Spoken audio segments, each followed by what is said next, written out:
I'm International Master William Paschall.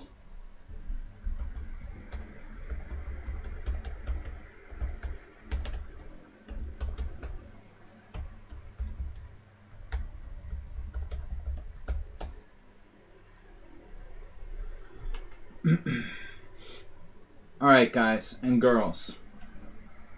My assistant for the subscriber stream on Thursdays, Yobatis, is missing in action. I hope that he's okay.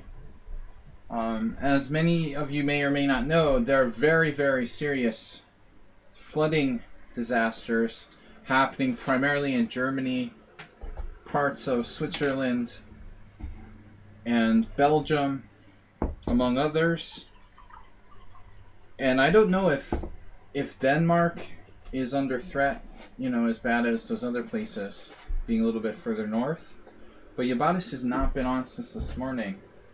These things could cause huge infrastructure problems. Maybe his internet is out because of flooding. Who knows?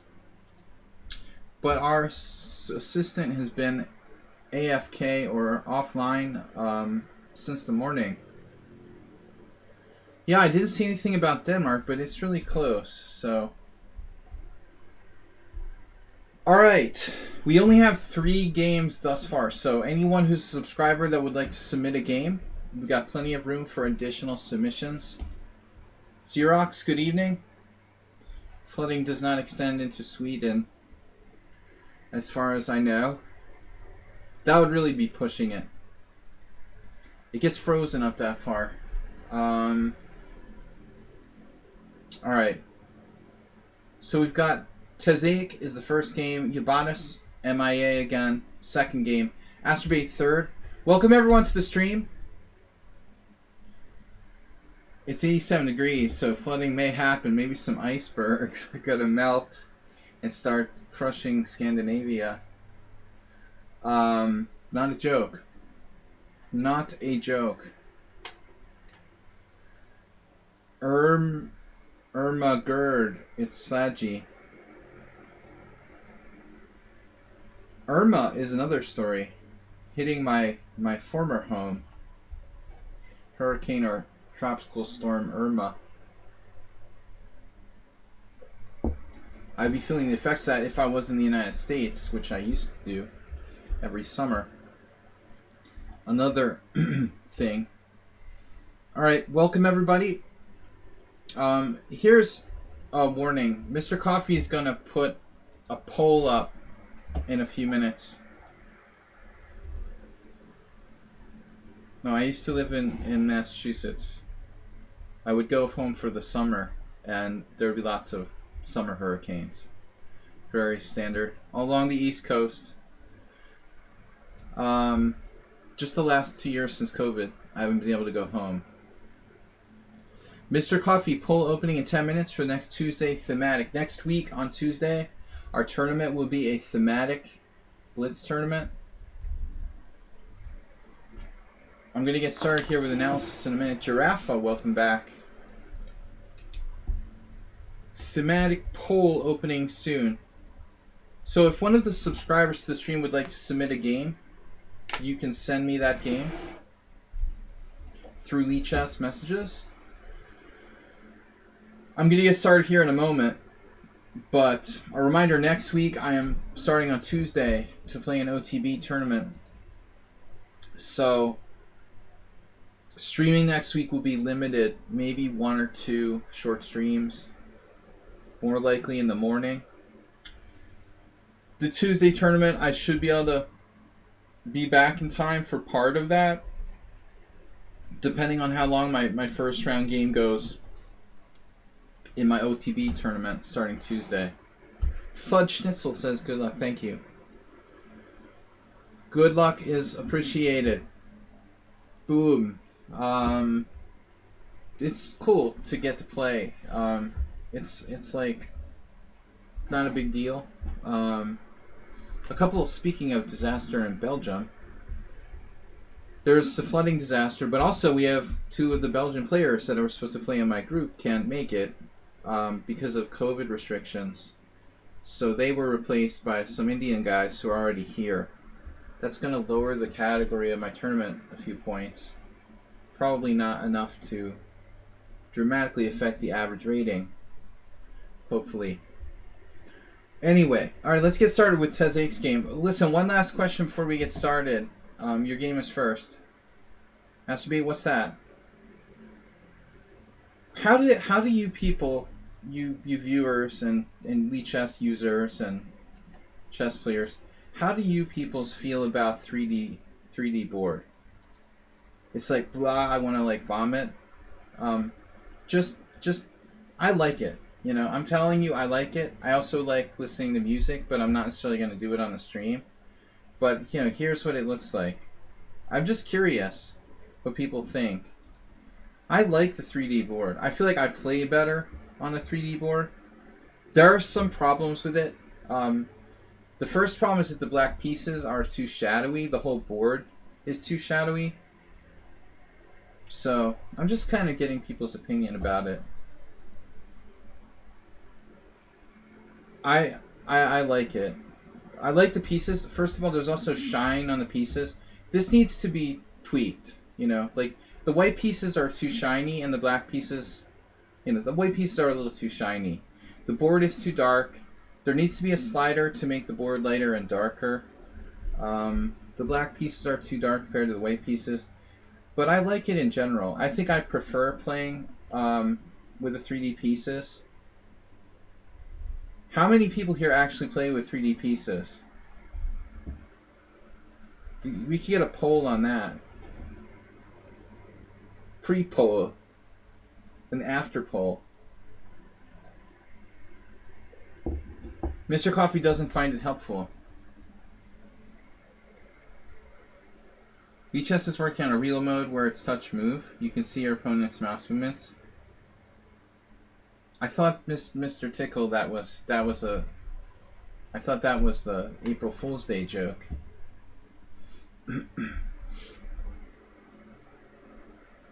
But I think Hyperbullet was an April Fool's Day joke too. That's what I thought, yeah. I don't know anything, man. That's what I thought. Xerox is Xerox submitting his game versus FM Asa Hoffman. Cool. Alright, Xerox, submit away. Send me the game. Send me a link to the game when you get a chance. I'm not going to do the stream with the 3D board because people will freak out. But I'll tell you, I used to play 5-Minute Pool on ICC, the Internet Chess Club. A site that just sucks now. But I mean, before I started playing on lichess, that's where I used to play. And let's say for a good 10 or 12 years, I was playing on a similar piece set, and I always played Blitz with 3D. And then one day I was thinking, you know, I mean, I spent years playing with 3D pieces. I think I play better with the 3D pieces. And I tried it out yesterday, and I feel more comfortable with 3D pieces.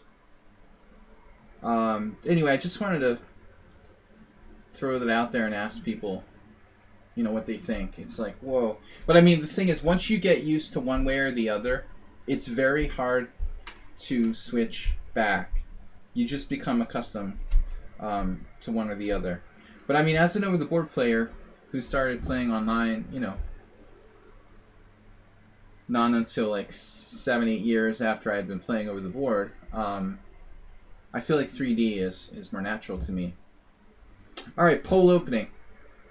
This is Beanfather, Mr. Beanfather against Tezek.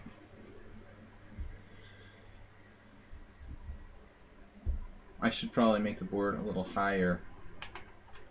Just a moment.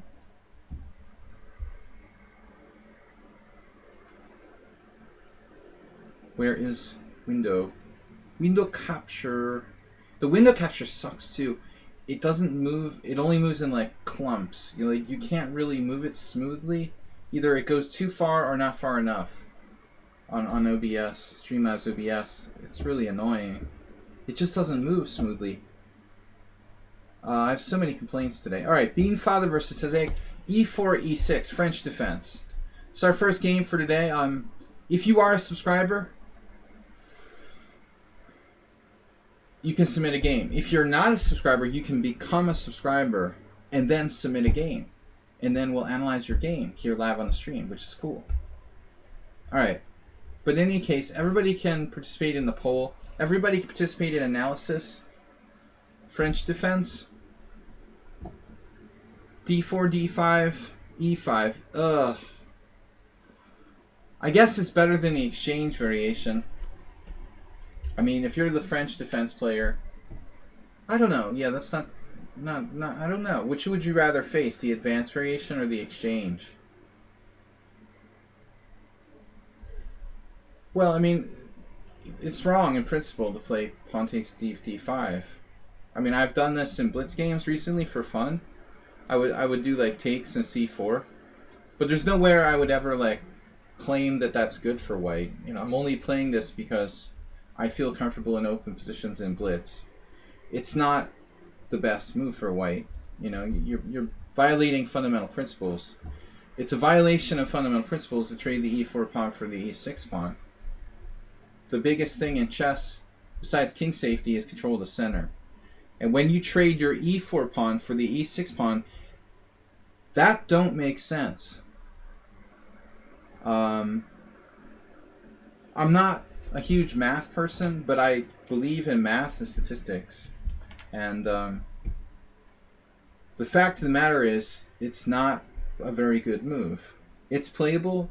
White's got an extra tempo in a symmetrical position, but objectively, this is not one of White's best, not the best move. You know, the best moves are knight c3 and knight d2, and probably the advanced variation is like third best. But this also has its drawbacks, and that is Nimzovician. I don't like e5 either, honestly. e5, c5, and now knight f3, and that also is very Nimzovician. Now that we're going to be on the subject of Nimzovician. Anyway, guys, it's hot here. It's in the 90 degree area again, but very humid, and this bottle is making a lot of noise. Very, very like hot temperature in my office. That probably didn't sound good on the mic. The crunchy bottle. Sorry, guys. Crunchy bottles don't sound good on mic. But anyways, knight f3, you know, okay, I mean the normal move is c3, supporting our center. So now the question is, we need a French defense expert. You're genuinely learning. I know nothing about French theory. Well, I'm not a French player. Mr. Swift Tickle subscribed for 3 months. Has subscribed for 3 months. Learning is awesome. Thank you for admitting it.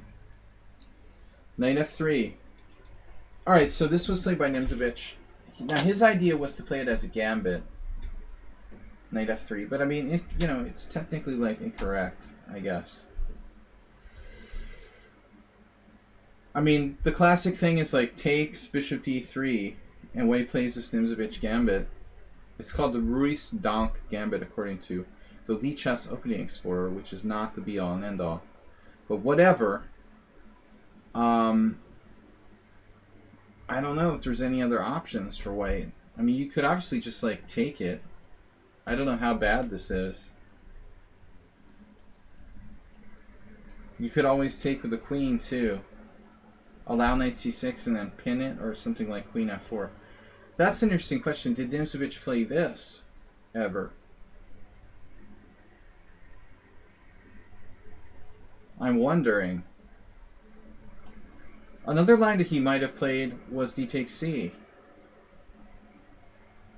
He basically tried everything against the French. Nimzovich liked to experiment with those early e5 lines. So anyway, okay, knight f3. A lot of people don't try to take advantage of this. I wonder what Schieberspieler thinks. Thanks for the sub. Schieberspieler, you have any opinion? You don't play the French much. But cd4 technically should be Black's best move. Although I see a lot of people they don't care and they'll just play knight c6 anyway. The poll is open. Alright, poll is open for thematic blitz tournament next week. I expect to see Schieberspieler voting along with the rest of you people. So white just recaptures. This shows me that white doesn't know what he's doing. You know, usually they'll do it as an intentional gambit. So now it takes on a Sicilian flavor. Snuggles, welcome. Snuggles the snail. I saw this Facebook post today. One of those random Facebook posts that you don't bother to answer to, that a friend had, and it was a list of like 30 weird foods, and one of them was like snail. And the people, and my friend and some other person who he posted were like, how many of these weird foods have you eaten? And snails was on the list. And my friend was like, sadly I've only eaten 7. And the other friend of his who posted originally was like 11. But I got to like 13 out of 30 possible weird foods. Frog was on the list as well. And that's what's making me think of Snuggles the snail. Because both frog and snail was on the weird food list. I can't remember if I've eaten frog. I don't think I ate it. But I remember, you know, there's many places where it's been on the menu. Frog is a common food. Definitely in the United States. Common, not, but I mean, traditionally was relatively common. I don't know about other countries. I know in Romania and Transylvania they eat it sometimes. Not common either. All right. Anyway, so it's a Sicilian. I expect white to play like knight takes c6 here, and we play in Sicilian style with white. Bishop d3. So, take bishop d3 is not the game. Instead, knight c6. Whoa, white played bishop e3. Now this pawn is just hanging. That is a central pawn.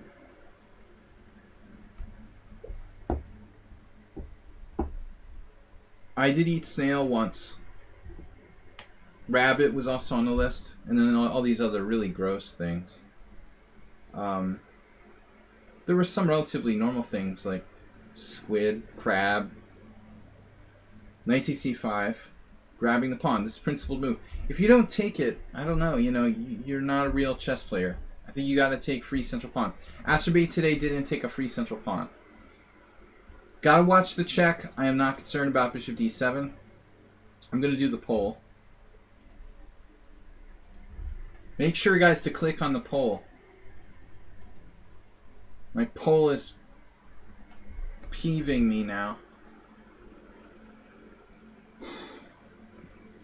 Report poll. I can't get the poll to open up. There it is.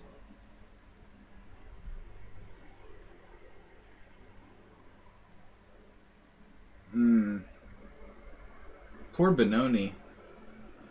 Benoni got no votes. Acerbate.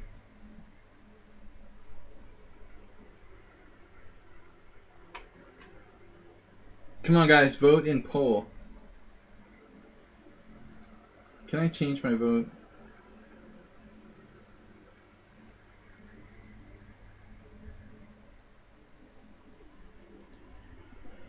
I probably won't be playing, so I feel bad about voting.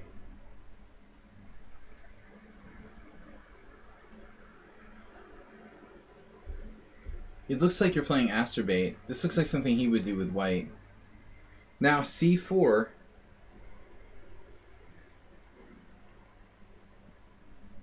If we take, bishop e4 check, I'm looking at this. Do we lag too far in development? But I like this. He comes out, but you get out bishop e4 check. And then you're out of town. And nothing else looks so good for white. Is there anything else tricky white can do? I mean, check is bishop d7. He could take with the bishop. But again, it's like not really convincing. You don't feel it's not losing. Mirabellier, welcome. Thanks for joining. We've got any new follows here. Mr. Swift, no problem at all, no. Thanks, Mr. Swift, for the sub. So I don't understand, you know, why you don't take that. But I get it in principle. You don't want to, like, help White's pieces come out. But it's actually good for you because you get bishop e4. So this is probably a fine move. Trading pieces when you're down material. Normally you'd be helping him develop, but that bishop e4 check at the end gets you out of the woods. So this is like a little scary because of knight b5. I don't really like that. And if we play bishop here, he has bishop c5. I don't want to get my king trapped in the middle of the board. So ironically, this looks like a developing move. This looks like kind of a greedy move. But I think the greedy move is actually better. I'm not crazy about knight b5. Which brings us to another question. Maybe you should just play like bishop e7 if you want to move your bishop. This is even possible. Like check, knight c6, bishop takes d2 check, bishop d2. Yeah, I don't like this. White's better there. So, I don't know. I don't like knight b5. But I guess you could just castle and give him the bishop. You know, if you have to, give him the bishop. It may not be that bad. You're still up a pawn, and your king is out of the center. That's my feeling. So instead it's like takes. Now a very interesting moment. If you take, you have a powerful pawn that controls his knight, you know, not having squares. This is a strong central pawn. A free extra pawn. But you go for structure, and I think it's justified, because not only like keeping the structure, but you're also on his bishop on e3. It's not a bad move. Check only like helps black develop the worst piece with bishop d7. So I think, yeah, he's got a problem now. That didn't really help him. And I don't know, man. Now bishop e5 check, still no big deal. So why not cash in here for that? I say we take it. I think this is simple. We just take and then get the heck out, and we're a clear pawn up with a better structure. I have no problem with that. I know that like technically his bishop is kind of bad. I guess it's not going anywhere. You can castle and do it next move, fine, if you want to. So you did instead bishop d7. I wouldn't, I don't know. I guess it's fine. You have to watch out for knight b5 here. This move is still freaking me out. Now you probably have to go to like e7 rather than b8, because again, bishop c5.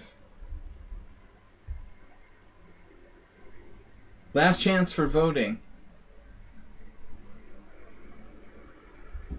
I don't see the status. Grunfeld Exchange is in first place. Well, that'll be interesting. Thanks, Ever, for tuning in. So you left that knight b5 out there too long. Castle, castle, grab the bishop. Thank you.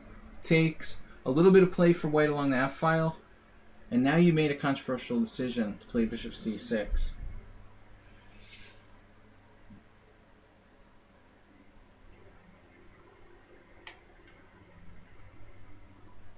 Yeah, your bishop is still exposed. But look at his dark square weaknesses. Here, here. It's close. There's almost something we can do. But I want to develop. Knight b5 never occurred. I mean, you have this. You have the mundane rook c8. Remember, you can exchange pieces because you're up a pawn. There's also this, which I don't really like. So you decided to play bishop c6. Okay. You're focusing on the badness of your bishop, I guess. His knight on d4 is relatively strong. I mean, this isn't such a bad move. What I don't like about it is that you're not really developing new pieces, moving the same piece again. These heavy pieces still haven't mobilized. So queen b6 is more of a developing move. Queen g5 is a developing move that puts pressure on white. How does he defend that? Queen b3. I mean, you also have an eye on g2. Nothing clear, though. Rook c3 or queen b3. Defending. Hitting this.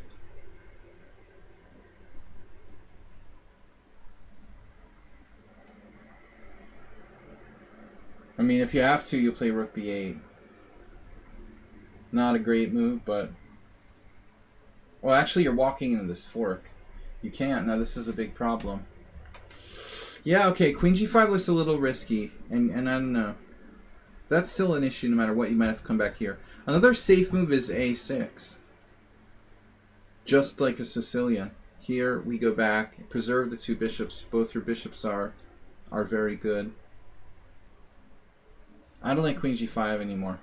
So here, alright, that stops knight e4. But he takes, naturally. Takes, and okay, it's ops color bishops, but all the pieces are on the board.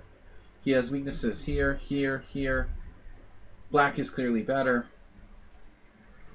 And now he just walked into a tactic. But you are not alert. You are not alert. Bishop takes h2 check, just snapping that off.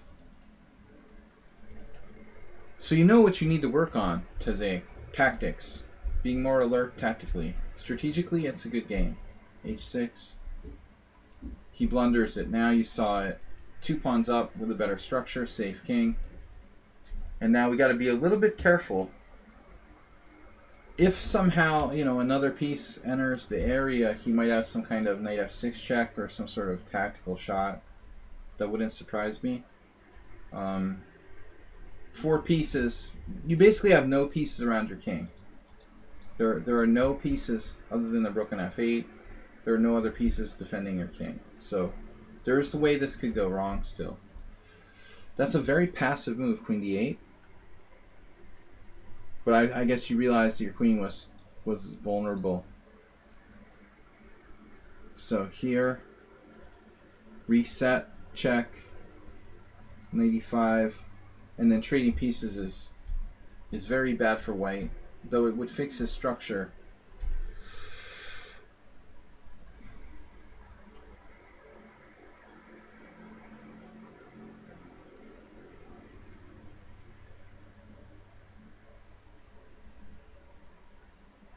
This is a move.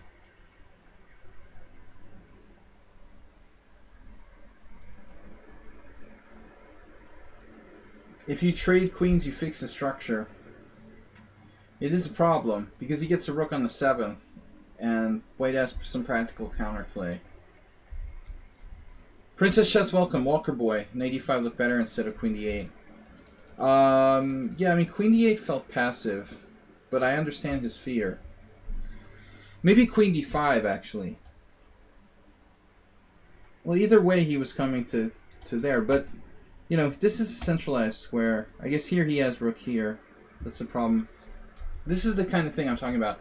I'm afraid that white gets, like, all 4 pieces over here, and then all of a sudden he has some kind of crushing tactic. Like, if you're over there grabbing pawns, you know, maybe there's some kind of shot now. 4 pieces in front of the black king. That looks a little dodgy. I don't really want that to happen. So knight e5 instead might be good. The knight itself is not protected. So this guy has to stay protected. So queen f4, knight g6, and he's stuck protecting this. And protecting this. Yeah, it looks reasonable. Maybe it was better. Queen d8 should be okay. Here, check, here. But now, you can't play rook d8 and take back with a rook.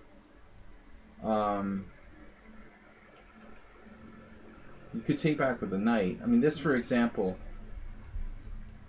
worst case scenario, we're probably winning. We're 2 pawns up in an ending with a better structure. I'll take it, you know. But I'm still going to probably do this. You're going to have to be careful. This f7 pawn. Sorry. Rook d7. It's going to be hard to grind him down, but 2 pawns up should be enough, slowly. Instead, knight g6, and then you got a better version, but still white's active. The knight is out of play. Does have the f5 square, though. And that's good. And now you're threatening rook d8. Another pawn. Give it to me. And the knight has a great square on d5. Yeah, I mean, I would just go here. This also guards this. Well, once you trade a rook, it's over. You know, one more piece. That was his only chance. Okay, good game. Guys, welcome to my stream. Let me know if anyone else is submitting a game. We had Xerox. Did you submit a game? Oh, he did. All right. Asa Hoffman, correspondence chess. Chess Gladiator. We're going to add this to the study. I never played Asa over the board. And I actually remember him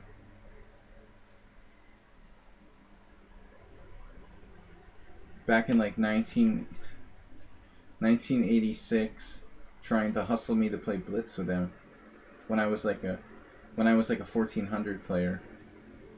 All right. Let's see.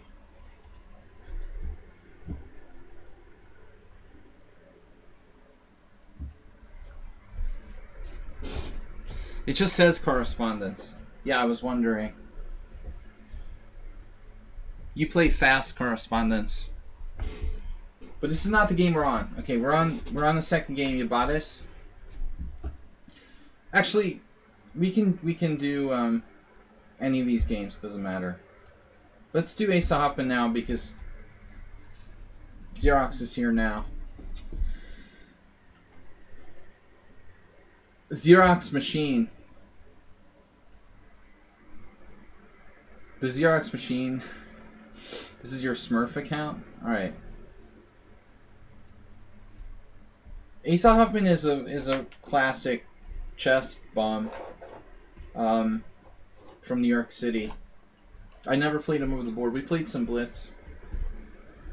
We played Blitz at the Manhattan Chess Club.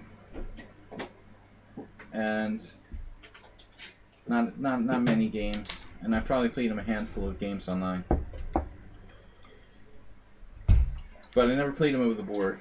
He didn't really leave the New York scene too much, so he wouldn't travel out of New York City to play much. All right, Erica SP, what happened? Normally, but this week you can just submit to Sparklehorse directly. Yeah, so my helper's not here. If anybody wants to submit a game, just send it in a message to me directly. Our helper from Denmark must have been flooded or something. I don't know. Does the European flood emergency extend that far north? I hope he's alright. So, d4, d5, bishop g5. Oh, okay. Actually, I know another player who's friends with Asa. I think he plays the Trompowsky quite a bit. He played the Dunst opening against me in Blitz back in the 90s at the Marshall. I remember having a number of games with him, like d5, e4. So he plays a lot of weird openings. Okay, this is not supposed to be a very good Trompowsky because you can play f6. f6 is the move that's supposed to be like the kill for this line. Did you know that, Xerox? I mean, I don't know if you knew it because you didn't play it. Oh, this is Chess.com. The evil chess site. Fake Trompowsky. f6 is supposed to be the big move. Yeah. The idea is that on bishop h4, you play knight h6, and the knight is starting to go to f5. Ben Feingold says never play f6. He's often wrong, you know. But That's just a joke. Erica SP. Cool. Submission of a game 5. Thank you for submitting. We'll get to that and a few others. I've sort of got screwed up this week because we had lots of people away for the summer and my helper. I don't know where he is. Alright, let's open this up. Open link in the window. Add another game. Add game. Oh, okay. The game you drew. Uh-oh. See, this is where we need our helper again. Alright, I'll just go to that separately. That's cool. I don't have to put it in the study. I can't grab it from there, but it's fine. I'm gonna just write that down. We'll go to the Erica game, 5th. And we'll just analyze it directly from there. So, doesn't have to go in the study necessarily. Alright. There's like a feature that you can enable other people to like copy games out of your study, I guess. I have the same problem with some of the other players. I can't grab them and put them in. So anyway, that's the best line. And Asa has been playing chess for like forever, for 50 years. As I said, he was trying to hustle me in Blitz when I was a teenager. Knight f6. I like this though. You know, I like knight f6. Bishop takes f6. So he plays instead the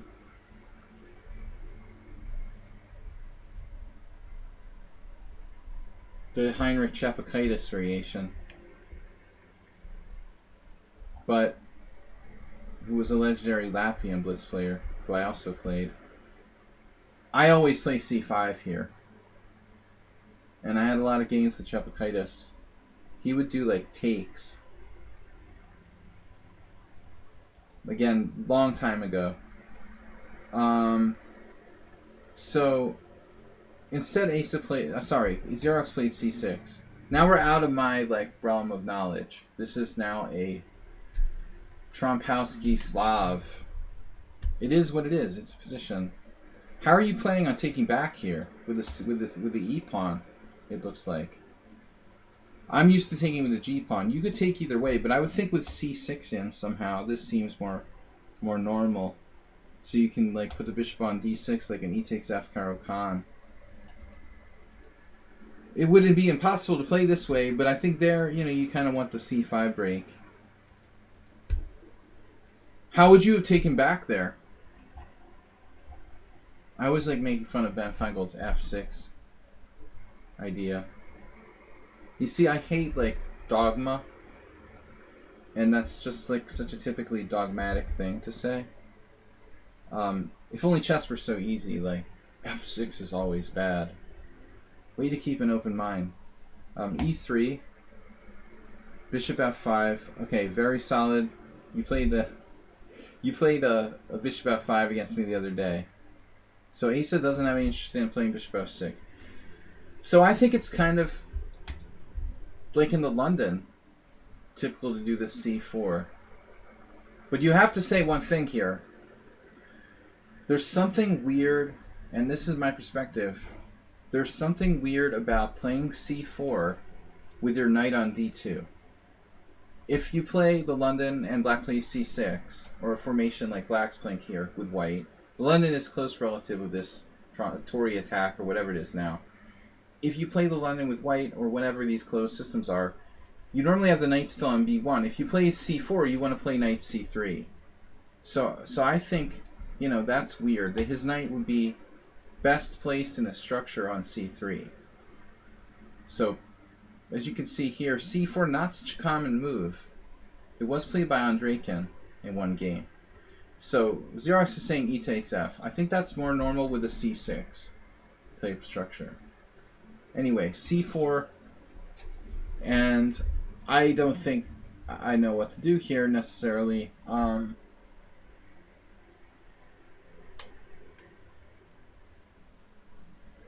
want to play e6 to recapture with the e pawn on d5. This is a good position.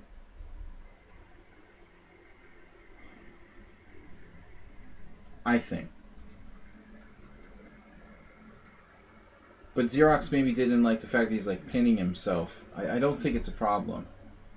But what other option is there? You know, what I don't like is taking back with the C pawn here, and especially after this, like Matthew Turner, C takes D5, C takes D5. I mean, this knight now has the same problem as this knight.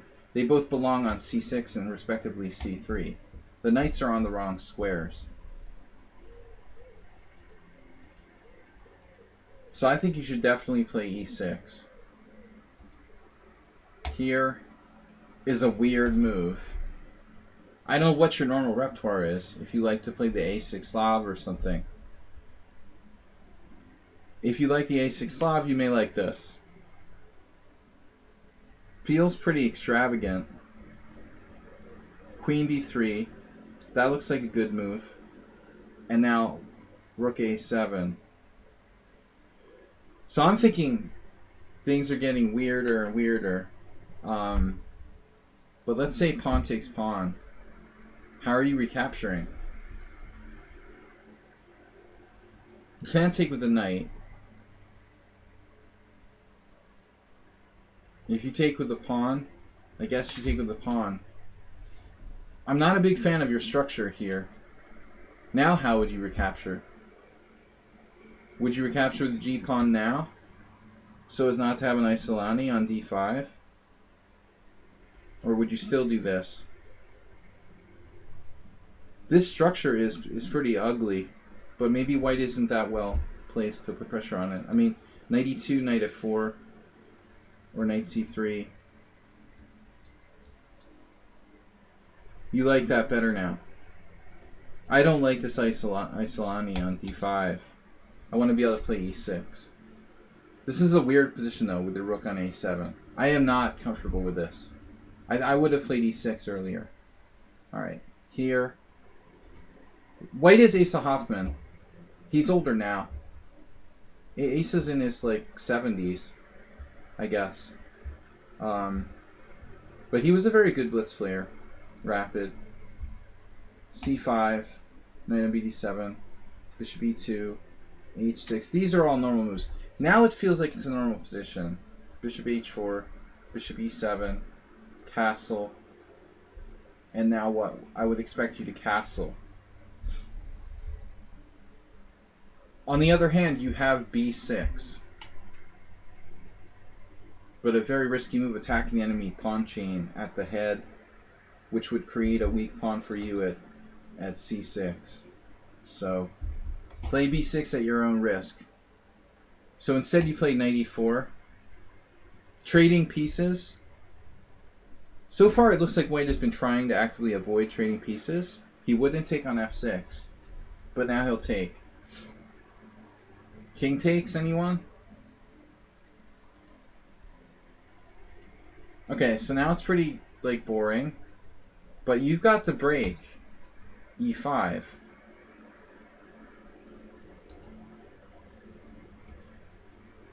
And then he's like, no, you don't. Classic position. So he's been doing this for hundreds of years. Castles. Can black play f6 and e5? Maybe. But if you try to do f6 and e5, he has e4. In order to do f6 and e5, maybe you need to play like king h8 or something. Does look like white still keeping an advantage. And this is kind of a surprising move. I mean, I think theoretically he has the better bishop. You have the bishop, it has one good diagonal, but his bishop's actually controlling even more squares than yours. So this is kind of counterintuitive. Trading his white square bishop for your bad bishop. Bishop d3 takes, and now this looks really rough. f6 and e5. So you go b6, but you got a bad pawn here. Let us make him play William. This is better for white. Black doesn't have any way to get out. f6. If you hadn't played h6, I would say f6 would be pretty good. But maybe you should still do it, you know? Objectively.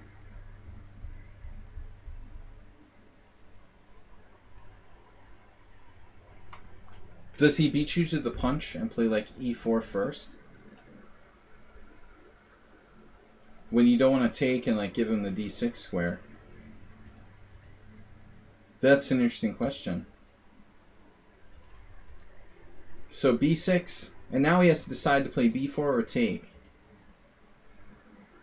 f5, now he has g4. So white has two possible breaks. And then b5, yeah, and now you're threatening a5, so he goes a4 first, standard, knight f6. You're holding your guy, but c6 looks weak. I'm not liking this. You're in trouble here. This is a nice move, swinging across. And black's in trouble. You're just really lost now, it looks like. Why doesn't he just take? You have some nasty tactic. Oh my gosh. Is there anything here?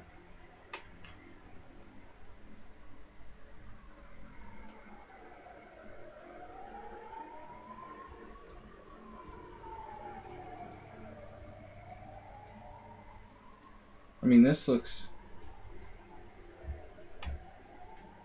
kind of dangerous, right? The base of the pawn chain there.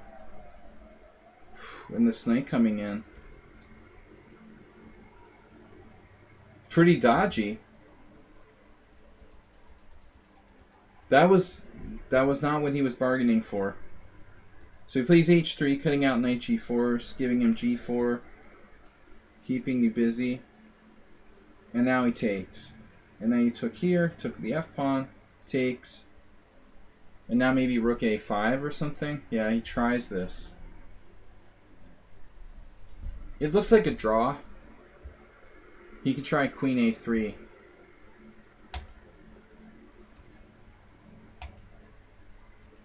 It's kind of a funny game.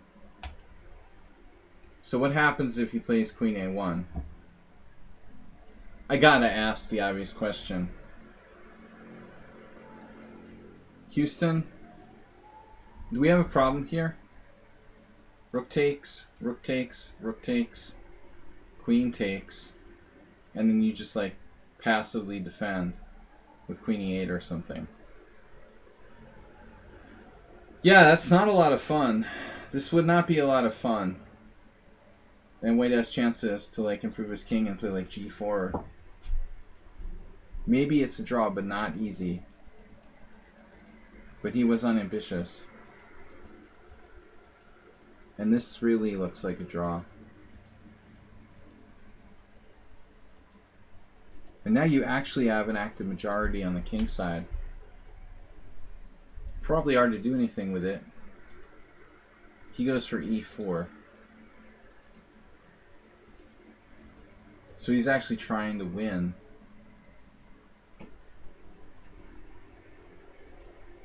Can you play queen d5 and give him a protected passer and still hold? This is an interesting question. So let's say takes, takes. What's the winning move for white? Ta-da! Oof. I think that hurts, right? g5. Oh man. Is this winning? Takes, king g4. Do I ask stupid questions? It's gotta be winning. So you can't go there. If only you had g5, it would be a draw. Oh man. And the point is like here, here, here, here, here, here. It's a really weird position. You know, I'm still not sure. King here? What am I talking about? Alright. Yep. Anyway.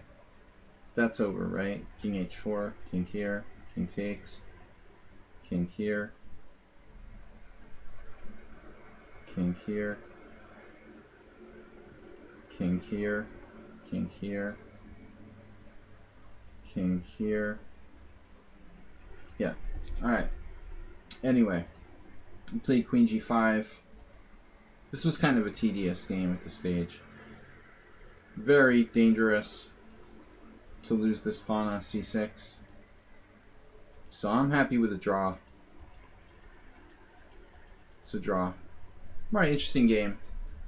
That was against the Gladiator, Asa Hoffman. Xerox Machine draw. Now, Astrobate, you're up next. Guys, girls, people, plants, zombies, please submit more games. We're a little short today. Where is everybody? Did I change the title? In-depth analysis of games on lichess.org. By the way, is the World Cup going on now?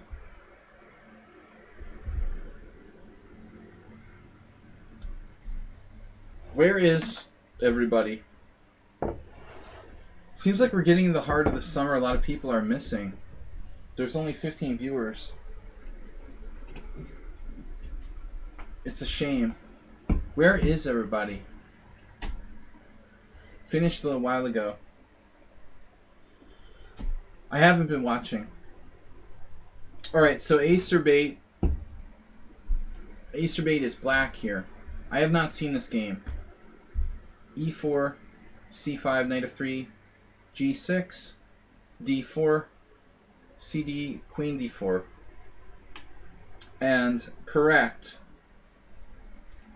Garcia Palermo played, or no, it was someone else played F6. Belen Lopez, yeah. I'm getting my grandmasters confused. Spanish named grandmasters. F6, not a good move. Alright, knight F6, E5, knight C6, and now white has, let's see, two primary moves.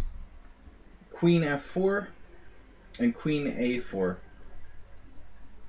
Pretty much every other move like drops a pawn for white in this position, except for Queen C3.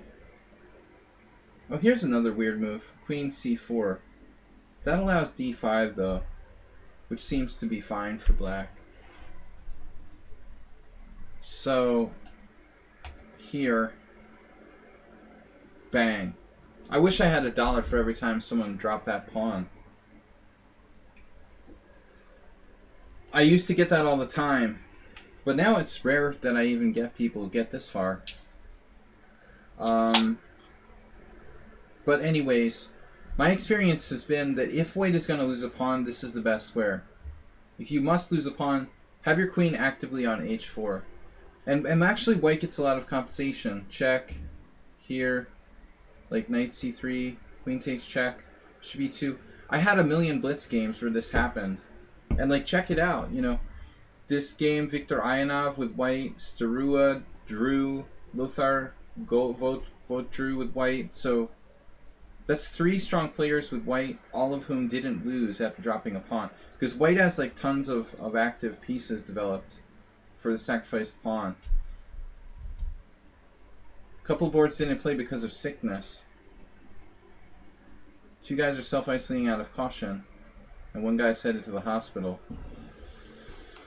Yikes. I have to read up on it. I don't know what the pandemic situation is in Sochi, Sochi, whatever. But it's probably not good. Russia in general hasn't had enough people vaccinated, so that's not surprising. Alright. Well, anyway, Astrobate, Queen D1, not a good place. Not a good place for compensation. Knight takes, check. Knight C3, Queen takes check. Bishop B2. And now, and after the floods recede, look out for cholera. It sounds like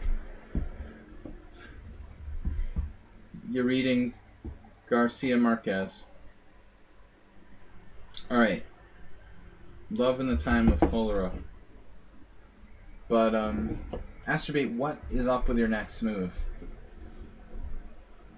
This is really perverse. I can't believe you submitted this game. I'm ashamed of you. This is shameful. To like voluntarily play a bad move for the cheapo queen takes h2. That's horrible. You deserve to lose for that. You're threatening nothing. You're literally threatening nothing in this position. And like moving the same piece twice. I was just earlier telling Astrobate today that like you have to stop moving the same piece twice. You're violating fundamental principles. There is a term for this.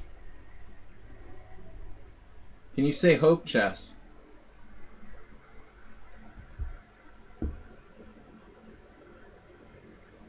Very disappointed. Man, that's terrible. It's disgraceful. He's not even threatening knight h2. No, if White just like makes a random move like a3, knight h2, f4, and the knight is lost on h2. You literally don't have a threat in this position. The guy can just do anything. I mean, I guess there's a case to be made for like h3. On the other hand, like the good thing is like he doesn't really have a good developing move for his pieces. Like, you know, this is his best piece developing move, which isn't very imposing. Maybe f4. We got a problem.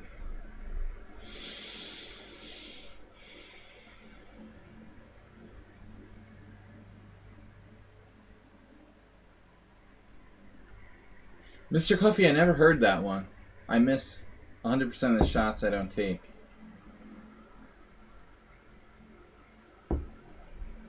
Especially useful for investing advice and poker.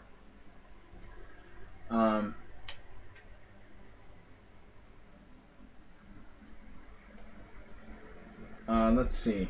I'm a little worried here. We got c7. So this is the only move. And now this is a huge hole. Not to mention queen d4 with a hanging rook here on h8. But let's go with knight d5. And now I want to know how we defend the c7 square from the family fork. So Astrobate's move looks like it like loses by force.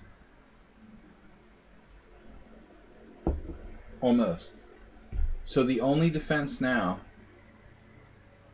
is king d8, guarding c7. Obviously rook b8 wouldn't cut it. f5 just doesn't quite work. I was looking at this pawn sack f5. Pawn takes, bishop f4. Not sure if we actually have a threat there. Looking at this, but again, black can defend.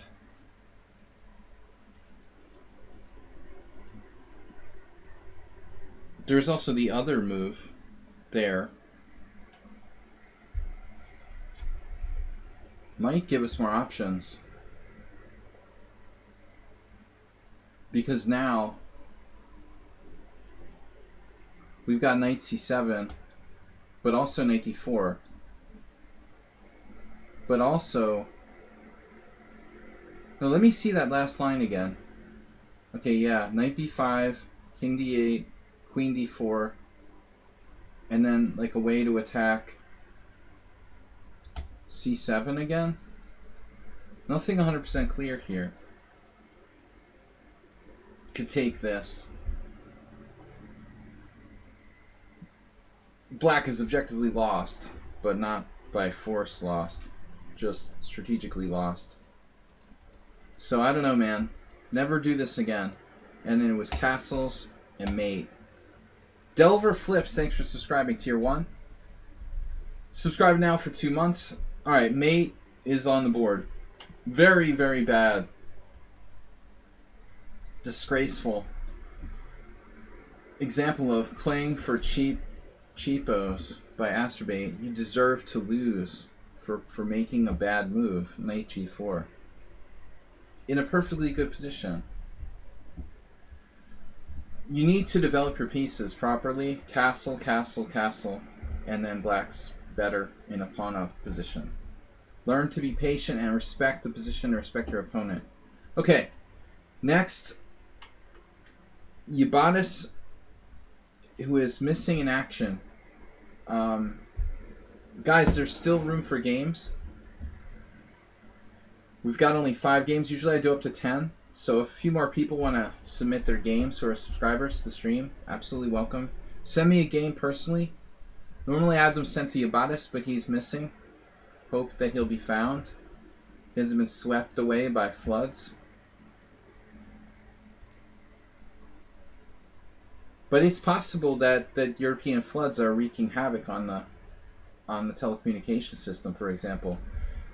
Like 50 people dead in Germany from floods. I imagine it could sweep away like telephone lines, cable lines, you know, all kinds of crazy stuff are probably out due to excessive flooding. Run Yabatis, run. He's been missing since 9 a.m. this morning. So this is Yabatis with white, knight c3, e5. You better hurry to get here before his game is over. He actually was experimenting with playing g3 first lately. He shares his ideas with me. Knight c3, e5, d3. This is more of a classical Yabatis formation. d5. What we're doing is we're playing the Pirc. Basically, we're playing like a Nimzovich style Pirc with colors reversed. Another checkmate game. Astrobate, what's your Centipon loss on that one? Welcome to the stream, everyone. I'm International Master William Paschall, streaming here from Budapest, Hungary. We're going to take a look at some games from the subscribers, and up to 10 submitted games. We're a little low on games thus far, so if you are a subscriber, want to become a subscriber, and do subscribe, please submit a game. Thanks, everybody, and please support the stream if you can. Support has been a little bit slow here in the last week or so, so don't forget to support your local chess streamer. Alright, we've got d5, e4. This is very unusual for Yabatis. He never does this. He never plays e4 so early. That's strange. He would typically always play g3 now. So as I said, like last time we did an analysis stream, takes or d4. That's the classic decision, both of which are playable. You know, I mean, actually, this isn't such a big deal. We take with the pawn, allow the trade of queens, take with the knight, and position is approximately equal. But white can't really claim any advantage from the opening. So, like, pawn takes pawn equalizes. You could say this is playing for more. I guess, objectively, the computer would prefer, like, d4, giving black a long-term space advantage. But as I've said many times on my stream, the problem is space advantage is like real estate investment. In order to profit from investing in something like real estate, you have to put a lot of resources into it. It takes time. You have to invest and defend and maintain that real estate, and it just takes a lot of skill. I mean, most people who are under 2,000 don't play space advantage positions particularly well. When I was playing club tournaments and I would get paired with lower rated players years ago, I don't do that. I don't get to play in club tournaments anymore much. But in the days when I was like 2,500 and I was playing against people who were 2,000 often, I would always really heavily rely on hyper-modern openings where I'm giving my opponent a space advantage, because weaker players have a terrible time with hyper-modernism and really exploiting space advantage. Is the poll done, Mr. Coffee? I didn't hear the poll result. Anyways, black goes for the space. Knight e2. We've transposed to a dunst opening line. Now knight f6 looks reasonable. That's fine. Stefan Bucher.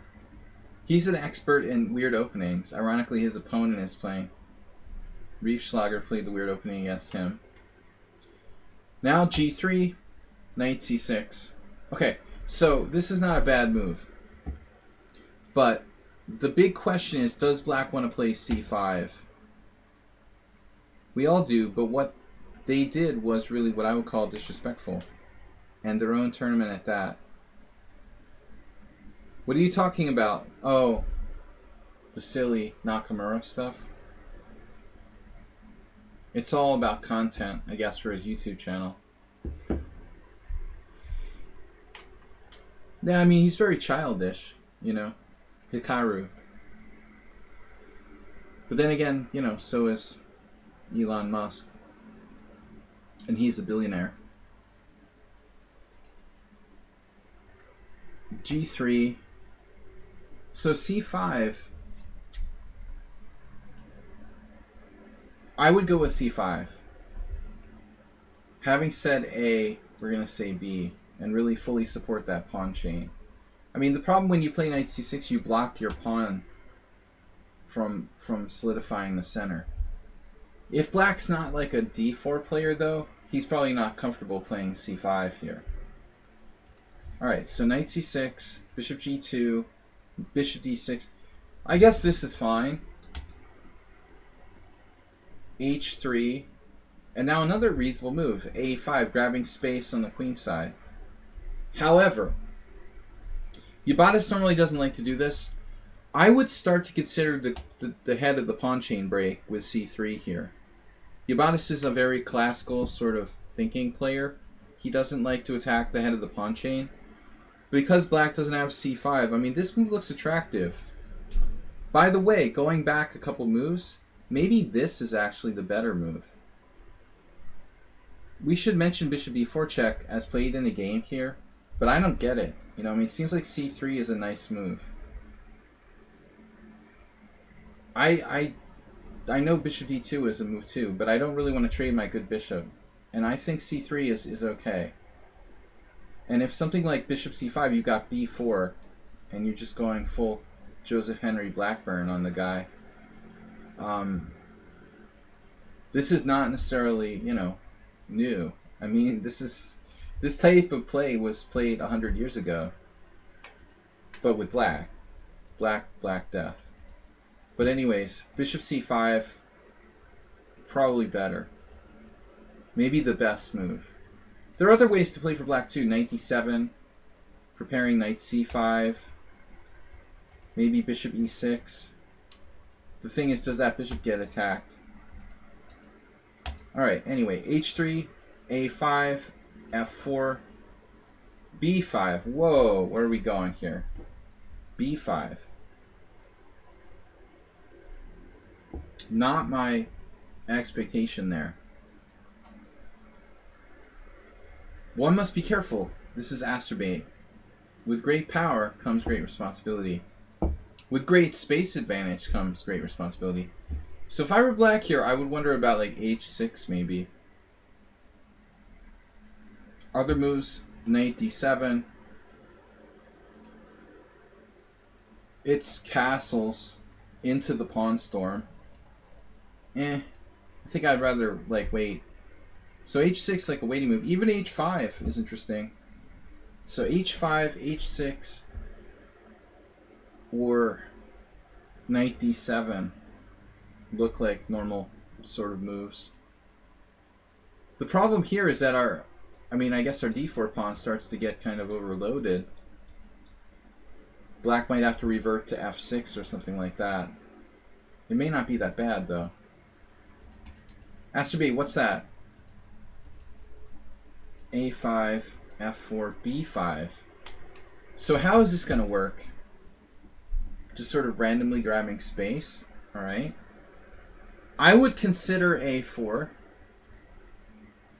Then black would answer with like bishop a6, or maybe take to keep the lines open.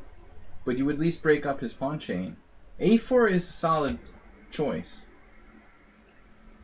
I want to see what the oracle says. Man, A3 is not a move I'm into, really. A3. Yeah. A4. Peter doesn't like it, but it's alright. Anyway, probably better not to touch the queen side. Knight F3. And now B4. This is a lot of investment in time. Black's playing A5, B5, B4. Meanwhile, white is like striking his center directly.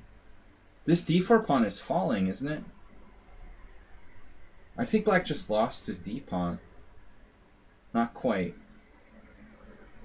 So you got to take with the bishop on E5. Oh, we have knight takes D4. Once I did that to Nefedov, it just occurred to me, you can play this. Unleashing the monster on the long diagonal. Obviously, if knight d4, knight d4, pawn d4, e5, and we get back our sacrifice material, getting a whole rook would be nice. So black probably won't hang the rook. Yubatis, he doesn't really play for tricky tactics enough. He's thinking, you know, plans, but a little too plan-like. You need to be a little more of a sniper like me. I'm not really playing for cheapos. I like to mix strategic play with tactics. Look for whatever we can find. This knight takes d4. Is there a refutation? So the best is this, and rook a6. Now we get the piece back. And it's just like a position.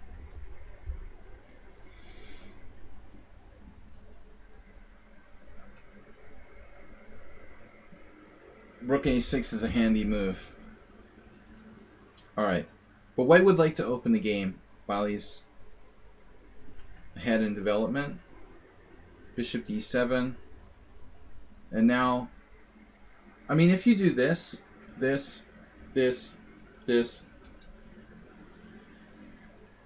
a problem. Like here, and this is hanging with check. So life is not so easy. If black gets a solid grip on e5, he'll be okay. I don't know. I mean, this position is okay for white, but you're having problems with Bobby Fischer. Bobby Fischer lost against Kyrgios a couple times with this bishop on g2 in Caro Khans, and this could happen again. You got to be careful. I don't really like bishop d7 for black. It's not the greatest square. It gets in the way of protection of d4, and it gets in the way of this knight, the knight coming back to d7 to reinforce c5. From black's perspective, that's kind of a weird move. Bishop d2, now queen c8. Okay, yeah, whatever. So we can play f5, or we can just play king h2. I guess if king h2, black will throw the h5 now. And now you got this. Maybe. In some positions. So f5. Now notice that black has not castled. And he's probably glad he didn't castle.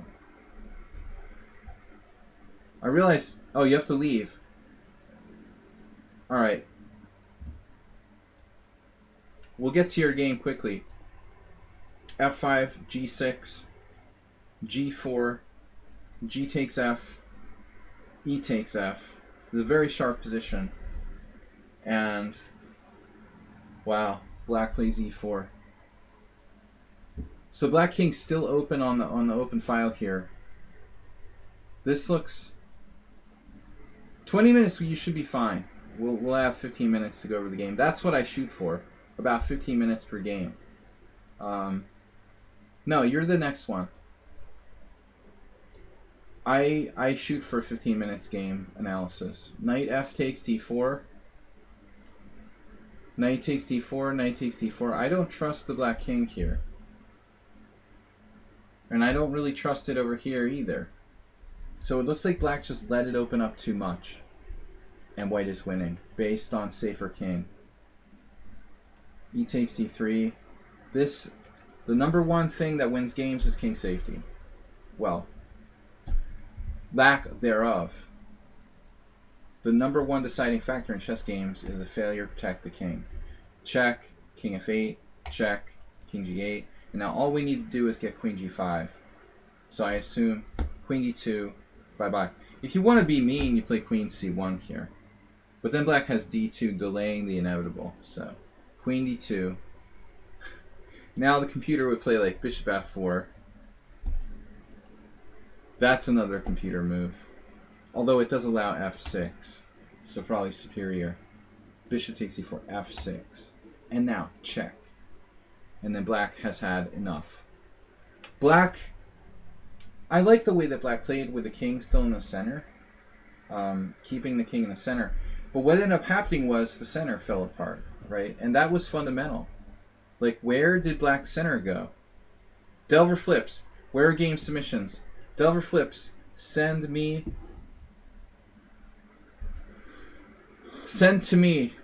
my lichess account, Sparkle Horse. Normally, they're handled by a third party.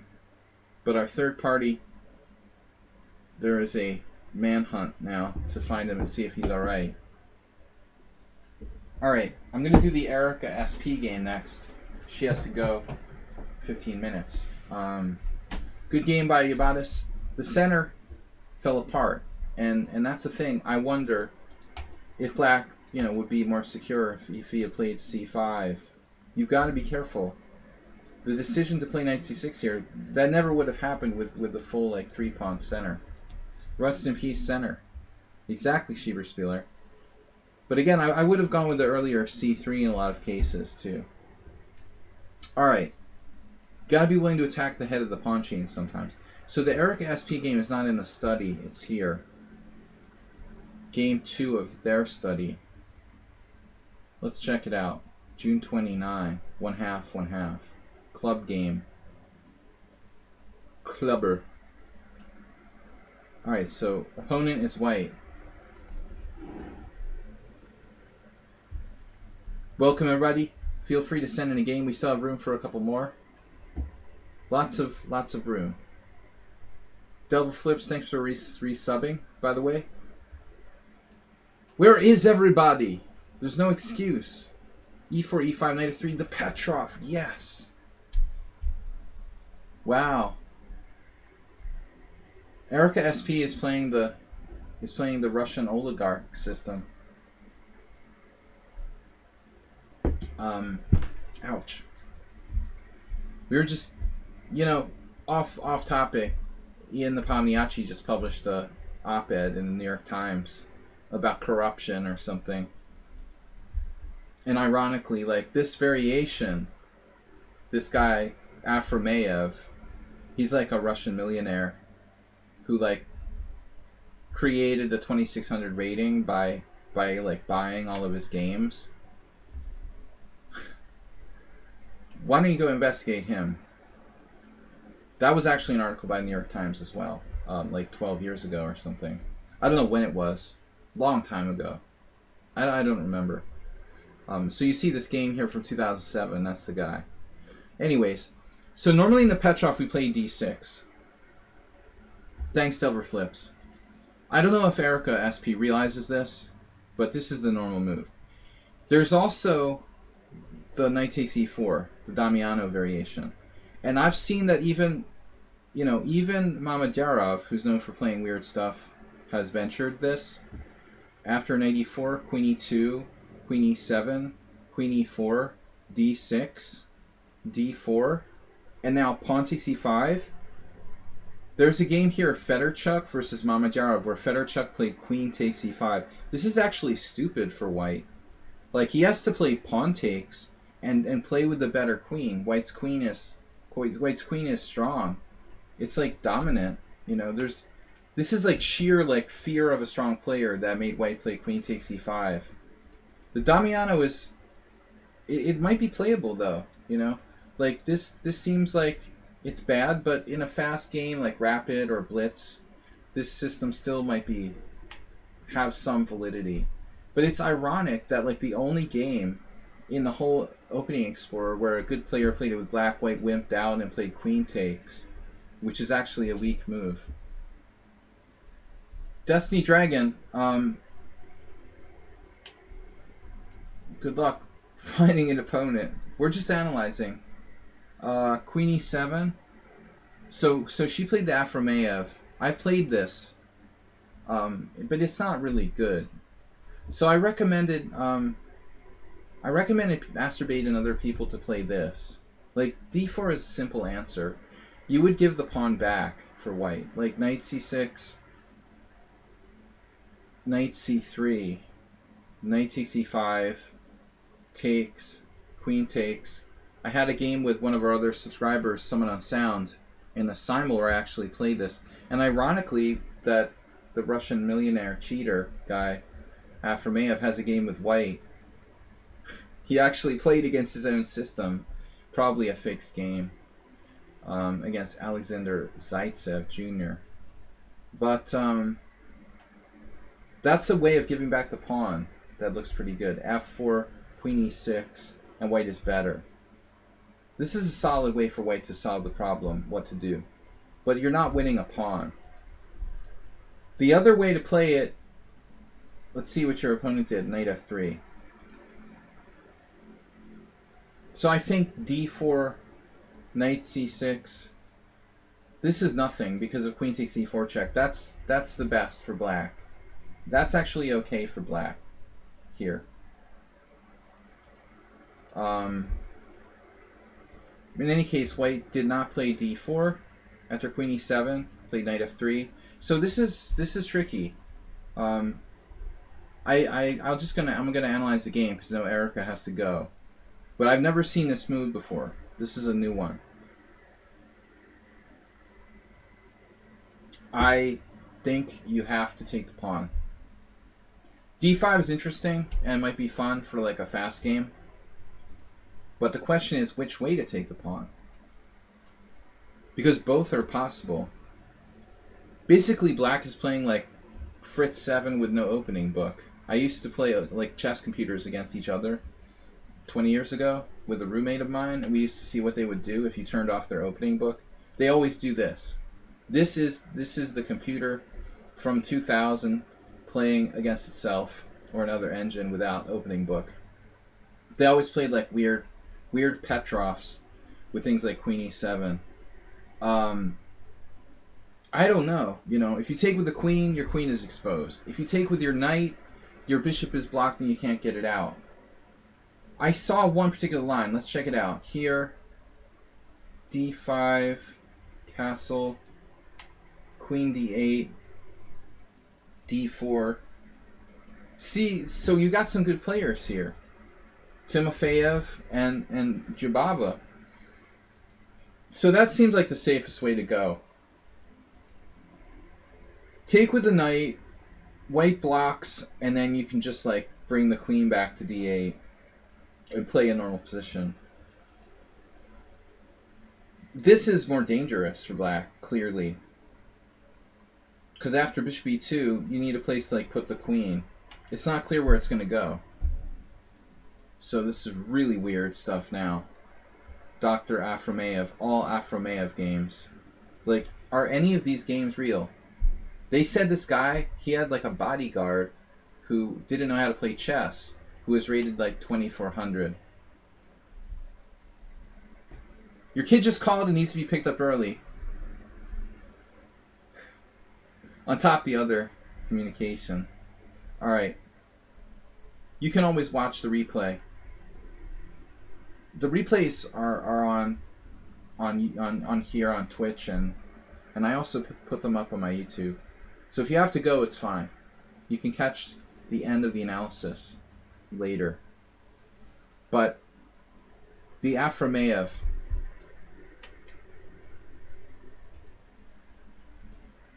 let's go. So your game is actually experimental. D5.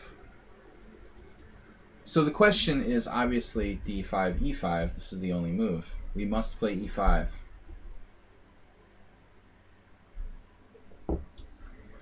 Alright, guys and girls. I'm not convinced, but we might have f6. I don't trust this. It looks like knight g4, d4, f6, and say your Hail Marys if you're Catholic. I don't trust black's position. No, I mean black is done. So maybe not knight g4. You're basically playing some kind of weird gambit where you don't have enough compensation. But let's see what happened. e5 refutes it. I think white is basically winning after this. I don't imagine. Maybe here is a better try. d4 and then f6 like that. But I wouldn't trust black's position. This is not a normal Russian game. This is the Afromeyev deferred. But, you know, now we're fine. Just take. Eric SP is not materialistic enough. You must recapture. The central pawns have a lot of value. You can't give white another chance here. You have to get your pawn back. Don't give white another chance. You know, this isn't so bad, actually, though. I mean, she is stopping e5. So I guess it's alright. Bishop e2. Now you must take. Now you must take. Take, take, take. And we're a little confined because of the queen on e7. But black can probably pull off something like bishop d7, castles queenside. But game was not. Bishop e6, castles, another chance to win a pawn. Castles queenside. And white finally played e5. Knight d7, and now white's up a pawn. Black doesn't have enough compensation. Here. This is crushing. It's all about the center. And again, we have to break out. So my first choice is f6. Because I am a huge Ben Feingold fan. But no, she played h6, which is reasonable. Taking control of g5. And going for maybe potential pawn storm later. I still think this is better. White probably has to take, and then maybe we roll the dice and take with the pawn and hope that we have some play on the open file. Alright, so we got this player who just keeps sending me challenges. That's not good. I am trying to analyze some games here. So when I decline your challenge, please stop challenging me. Alright. What is this? This is an import from chess.com. Alright. Anyways, welcome everybody. This is Erica SP. Clubbed game. h6, bishop d2. And now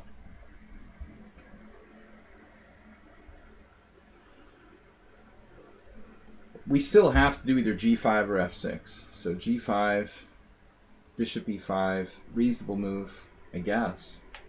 And now I love this. I love this. The next move. Channeling your inner David Bronstein. Knight b8. That's a beautiful thing. In the words of Dennis Eckersley. Knight b8. Just protecting, recapturing with the knight, and then we're organized and ready to go. a3, g4. And now the knight must move, and it must go to e1. That is beautiful. Wow. There's an interesting line here. If knight e1, knight takes e4, bishop e4.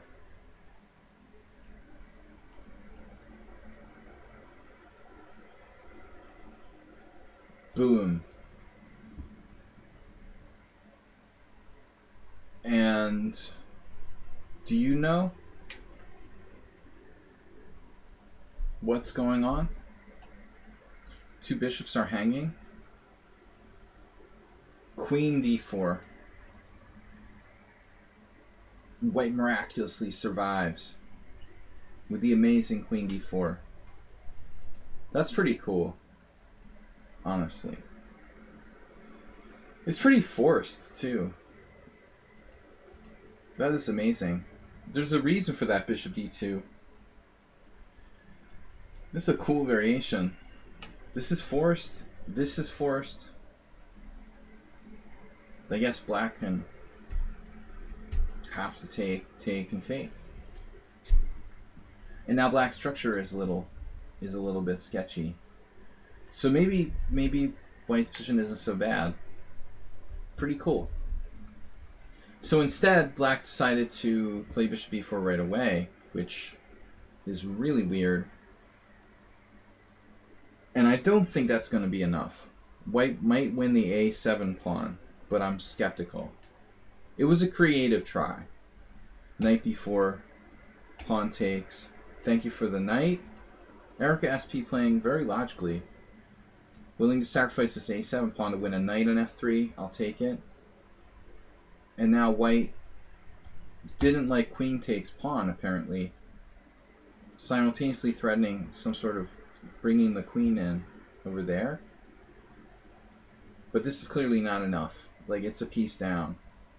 This disrupts the white king. I would hide behind it. This is a good heads-up move, rook e1 by white. He definitely can't take this pawn on g2. Rook g8, great move. On the other hand, let's think about this for a second. Do we really want to give the a7 pawn if we don't have to? Maybe we should pull the trigger on a6. What would Schieberspieler do?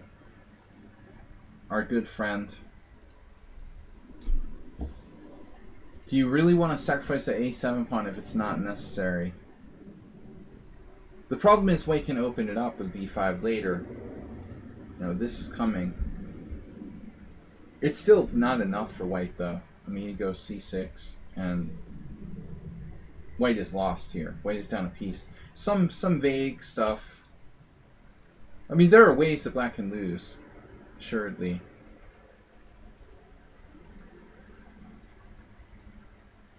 But white missed that big opportunity to play knight e1 and not sacrifice a piece. But this is ambitious. Now, how are we mating white exactly?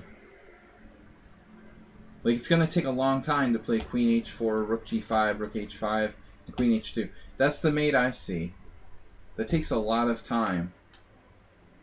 Here. Alright, c6. Probably not a big deal. Although it does give white a break. Let's play this.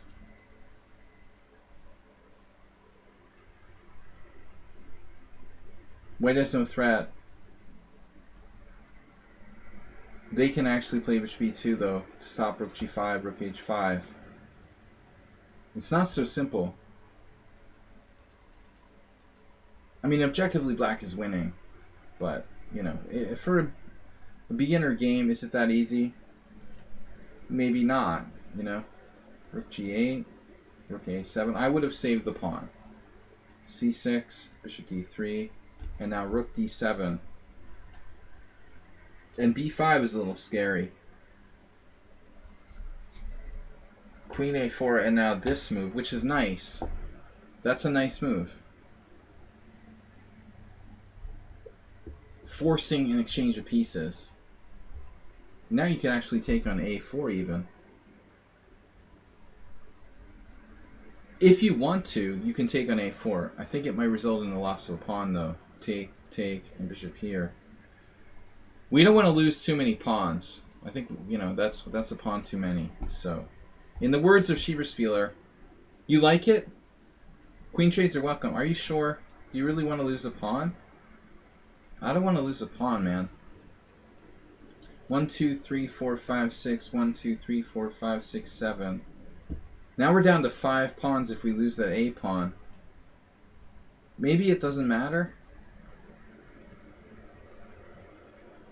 I mean, objectively, we're probably winning. That's a tough one. I don't know. It looks like black's pretty safe here. I'm alright with this. Queen A8, yeah. Now I'm playing Queen B7 instantly. Here. You gotta get that queen out of there. So you gotta play Queen B7. These pieces are gonna come in and hurt black. Queen B7 will force white to avoid the trade of queens, which will buy you a little bit of time. At least get the queen out of your position. But maybe Schieber-Spieler was right. Maybe his self-preservation instincts were kicking in. Maybe this was just the way to go. You know, lose a second pawn, but whatever. We're up a piece. Here. We'll grind them down. 5 pawns against 7 with no queens on the board. Maybe objectively that's the best. You let the queen stay on the board. There's a definite danger here now. And I'm very concerned about this knight coming in to a strong outpost. And then running away. Oh my gosh. This never should have happened. Now you should definitely play Queen B7. And again, white has to avoid the exchange of queens. So you would have forced them to play like Queen A3 or Queen A2 or something. But I'm seeing this, you know, still with white having some practical chances. But you don't want to let those pieces come in there. This was too passive. Not trading queens and then trying to evacuate, and now Rook A7, and you're probably lost. White missed Rook A7. Like what the heck do we do?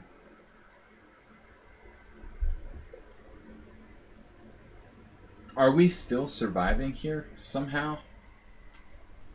It's unbelievable. Queen C8.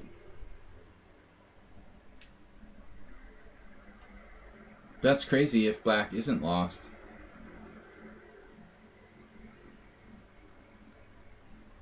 That's pretty weird. I don't see a win. Rook B7, Knight D7. Queen A7. It's still not over. But it can always get kind of more dangerous. This never should have happened. F6 was way too overconfident. And now black is literally hanging on by a thread. All the way pieces are all over us, and Knight B7 is crushing, so I guess you have to take. I don't know how that you can live with a knight on C5. There's no way. It's a shame because black was winning. It's too much. Okay, last chance take. Rook D7 check. We could take on C5.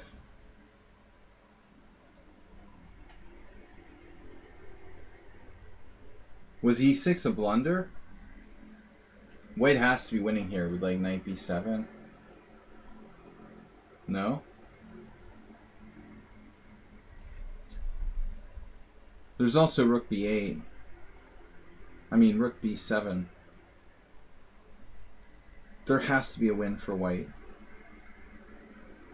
There has to be.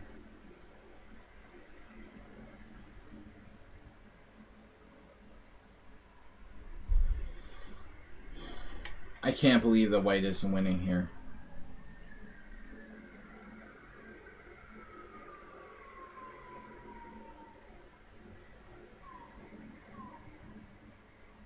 I mean, the obvious move, okay, Rook B7. And then this is only... Why doesn't white have a move here? It's so weird. It's got to be winning for white. It's not. It's unbelievable. So knight b7 is winning. I just cheated with the engine. King e8, and you take here. Alright. Yeah, alright, so we gotta take. Always take. Take. What about this? With the oracle? Black is still winning. But it's not easy. This feels very scary for black. Definitely potential to screw this up. Yeah, this is the final blunder, not taking the knight on c5. Now there are some neat traps here, by the way. If only we could play bishop d6. There could be some amazing stuff with like bishop h2 check. I could see insane variations where we're sacking our queen like here, here, here, and then there's something with like bishop h2 check at the end.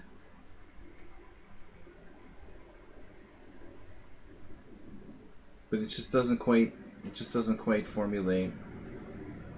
Nothing there. It's lost. Not too late to take on c5. Now we're still better. The bishop g4 is in the way of the mates.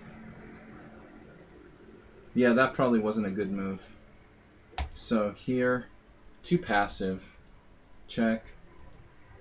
And like clearly you have to go to e8.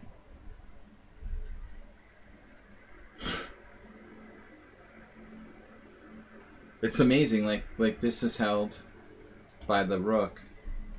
There's nothing there. Ironically, white's not threatening anything here. So this is what ended up happening. Check here, check here, check. Why not here? Why not king e8?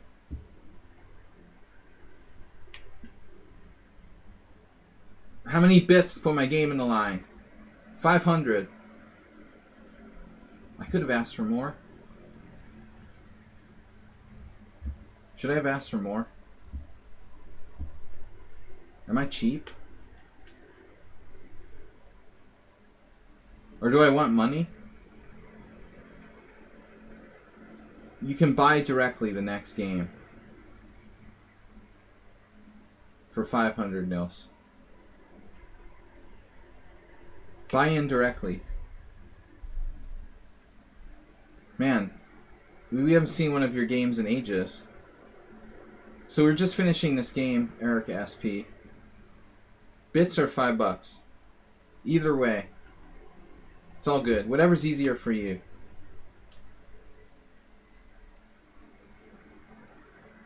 Do the $5 donation. Then I mean I don't have to pay as much to probably less percentage. Dude, I don't understand Erica SP why you didn't play King E8 at the end.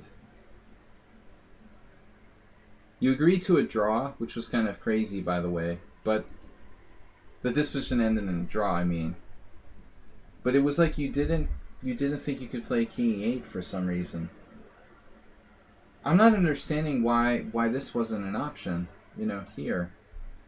Cause the bishop can't come to G6, and the knight fork is covered by bishop there. So it was weird. Like I just don't understand how you guys missed that. It's pretty easy to see. You can go here. White got kind of tangled up in a weird way. Alright, yeah, we just finished the game. You can check it out on the replay. The replays stay up on Twitch for like a couple weeks, or a week at least, and then you can check them out on my YouTube channel. Nils is going to donate and enter the line directly. Alright, Erica SP. Well, I made more commentary earlier. It got kind of confusing there. But King E8, you were winning, and the main point was you were winning if you took his knight. Okay, it's not easy. But as my former mentor used to say, you never like let an opponent's piece sit on your side of the board, you know, unopposed. If you can capture it, you take it. I mean, when white plays knight c5, when white has a piece outposted on your side of the board, in most cases, like permanently outposted, like it has to go. Most cases, meaning like 90% of the time, like you have to eliminate that piece. This is not even a question. All right, Nils is submitting a game. Thank you for sending me the URL. Nils just donated a dono war. We need a dono war. It's been a while. Been a slow week for me, actually. I guess I haven't been begging enough. Alright, guys. Be like Nils. Generous donation. $5 he is donating. We've got Sean. Oh, this is in the Blitz tournament I held. A Rapid on Tuesday. Okay, so Nils doesn't play much these days. He's always rusty. Sean Elias versus Nils. Delver Flips just gifted a tier 1 sub to Marzi Matsko. Marzi Matsko. Marzi Bear. Congratulations, Marzi Matsko. Thanks for watching. Marzi Matsko's kind of shy. He's out there watching in internet land. Alright, Matsko means... Matsko's like probably... It's probably more than just Hungarian. It's probably like... Well, it's interesting because like Medved, the word for bear in Hungarian is Medved, and that's gotta be a derivation of Slavic languages. You know how like the former Russian Prime Minister Medvedev, you know, it can't be a coincidence. There's got to be a connection. Slavic languages. Anyway, Matsko is a bear in Hungarian. It's like a childish name for bear. Little bear or bear cub. Delver Flips gifted tier 1 to Mubat. Oh, that's awesome. We haven't had a Mubat in a while. Normally Delver Flips, you were the one who was donating to like interesting people, porn stars and such. You haven't donated to Bob Ross lately. Donate some subscriptions to like dead people. Alright. 20 viewers. This is Sean Elias Pinto versus Internet Performers. E4, E5. This is against Nils's Black. Knight F3, Knight C6. This is from our Tuesday tournament. Artistes. Uber driver. Thanks for donating to Mubat, who's now a subscriber. It's about time. It's interesting. Mubat is a 4-month subscriber. That's his 4th subscriber a month. Thanks, Delver Flips. Very generous, man. It's been a slow week. People are too hot to donate.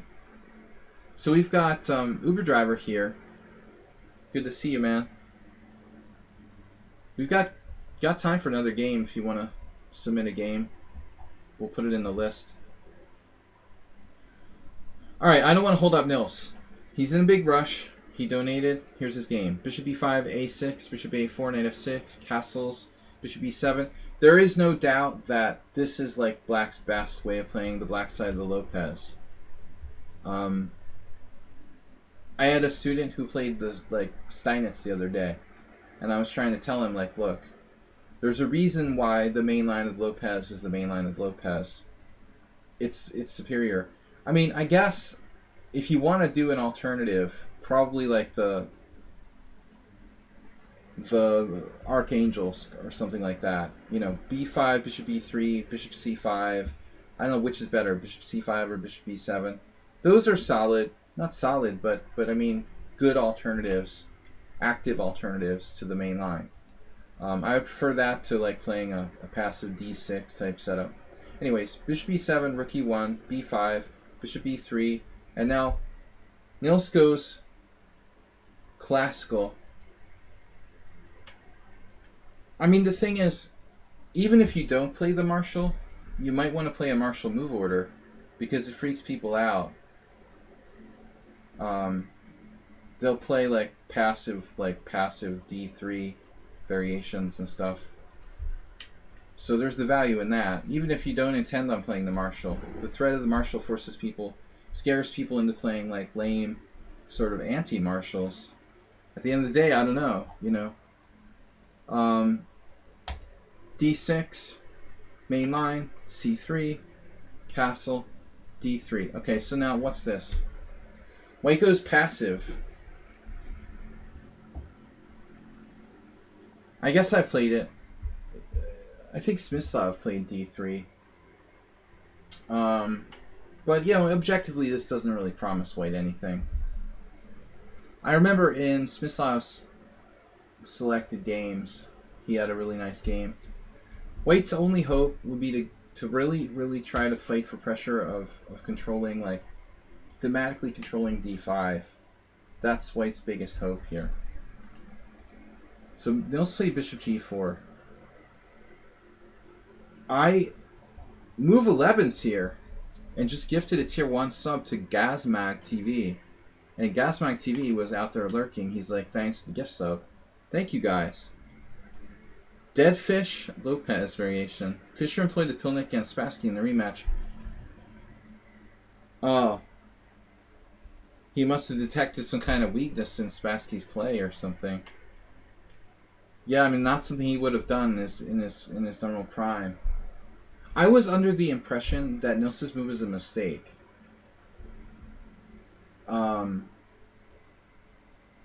Like, correct me if I'm wrong.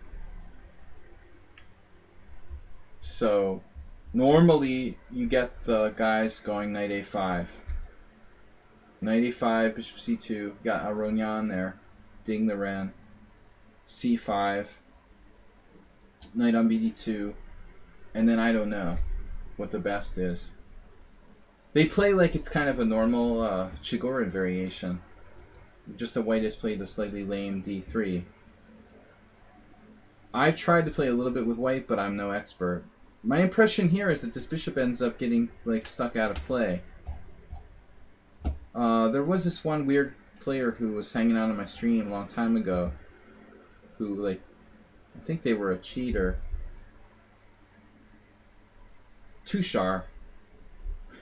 Bob's not here. Bob was Tushar's student. You guys don't know who I'm talking about. A lot of you, some of you remember, but I think I had a game with Tushar who played this, and the bishop gets shut down on h5. If your bishop gets pushed to h5, it feels like it's out of the game. And now you've moved these pawns on the queen side.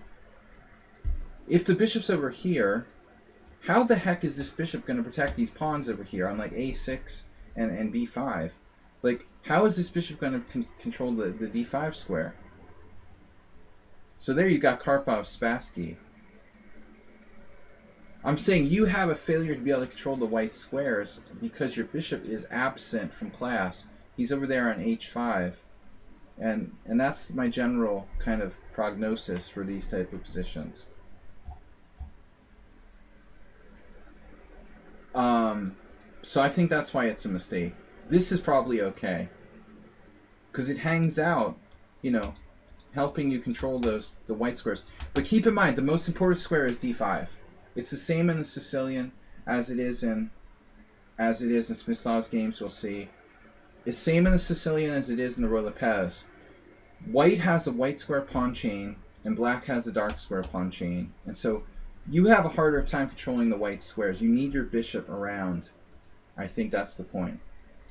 All right. Anyway, h3, bishop h5, knight d2, knight a5, bishop c2, c5. It looks reasonable. Knight f1, but ultimately your bishop's going to get either like traded or shut down to g6, and white will be better on the white squares. So check it out, knight e8. Stopping this knight h4 stuff seems to be the most common move here. Alexander Ivanov couldn't beat Zyatinov. That's a bad sign. Knight e8 stops you from trapping the white square bishop, stops white from trapping your white square bishop out. I would imagine knight d7 also. Safarli and Nigel Davies have played this. Anything to stop like knight h4. You play the Archangel. Queen e8 is common. The Archangel seems much riskier than the main lines. Rook e8. And here we go. And now he misses the point. So this is the point. This is chess. He takes out your white square bishop. I'm borrowing some kind of tactic with knight e4, which doesn't exist because of knight g6, knight g3, knight e7 check. You lose your white square bishop, and now white is better long term. Alberto David. I don't understand what Predrag Nikolic is thinking, like playing this stuff. He's too good for that. That's kind of strange. Anyways, Nils just didn't know better. A3, unfortunately, giving black another chance to play something like, I guess, moving his knight. A3 is a standard move. Smyslov did that too. B4 is useful, and then you can like re-establish control. He's going to kick you off of A5 and bishop E3. But it does give you time. I mean, even this might be a move. Maybe not. Yeah, it looks like knight E5 is strong there. Notice this pawn is protected. So knight D7, and you stop knight H4. Now white has something like maybe knight F5. But I don't know. I guess white is better.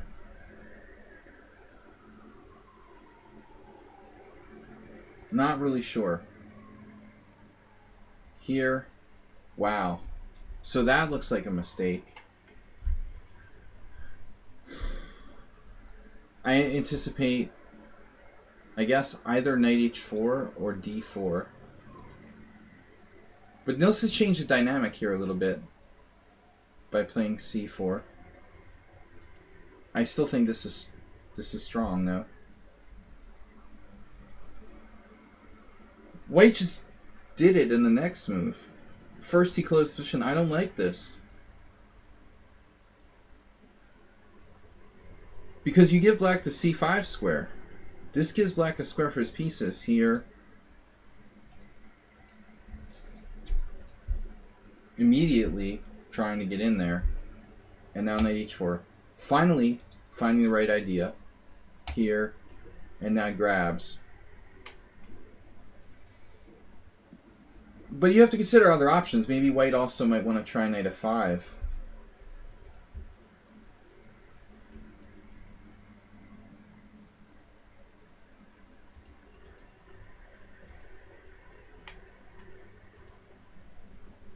Alright, so you've mitigated the danger. This bishop's pretty restricted, and you've got some space. So black kind of got away with it. Inaccurate opening. Not sure about this. Are you trying for this? Right. He's not going to let you play. It doesn't look like he's going to let you play bishop g5. So you just went here. Okay, this is not really a threat. It's something to do, I guess. Ugh. Horrible. Basically, black is just biding his time. And move 11's comment was knight h6 strengthening black's king side. I mean, seriously, I don't know. Maybe he should have planted a knight in f5. It's still not easy to make progress. There is that. Like h4, h5 thing. I mean, seriously, what do you do if, like, here, h4, h6, h5, bishop h7? I don't know. That's just a variation, one of many. The other thing Nils could do, now that he's got the c5, is maybe he can move his queen to, like, there. And he could do, like, a Najdorf maneuver, bishop d8, bishop e6, try to get his bishop out over there. But I don't like this f5 square. So in a way, move 11 is right. Now there's no access to the f5 square. Perhaps white should play h4, h5. What would move 11 do? Like, what if he just goes for it?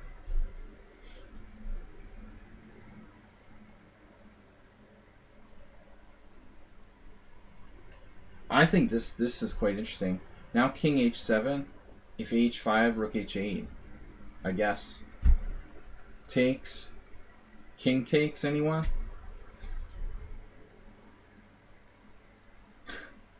I feel f4 coming on.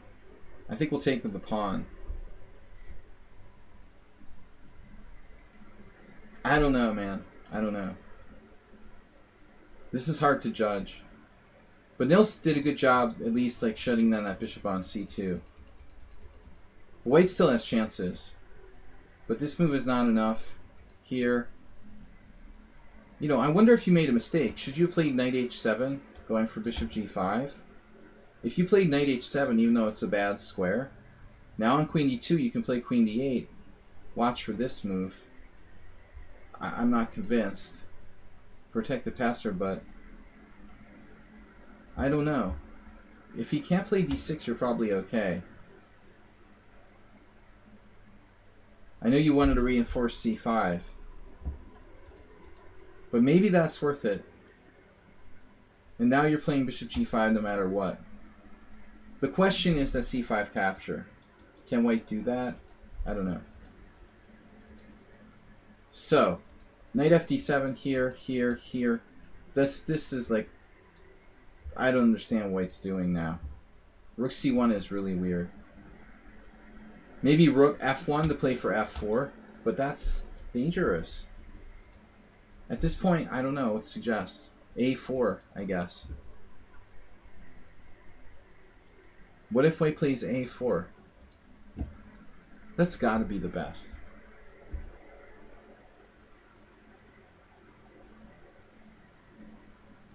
But he lets you play bishop g5. Oof. This is a huge move. And black's alright now. Trading off the bad bishop. And now it's like two knights against bad placed knight and bad bishop. This is bad and this is bad. And black is better. And you maybe will play for f5 eventually.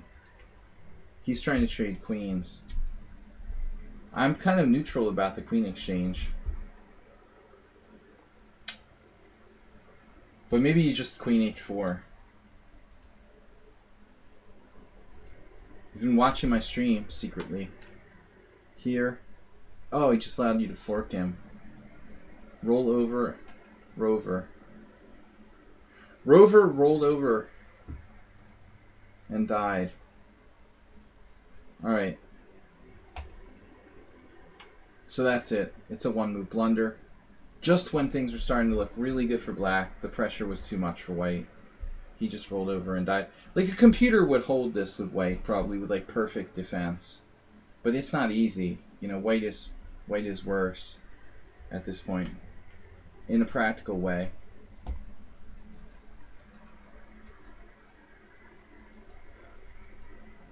I like how you're not taking his rook. What? Another threat? Very patient.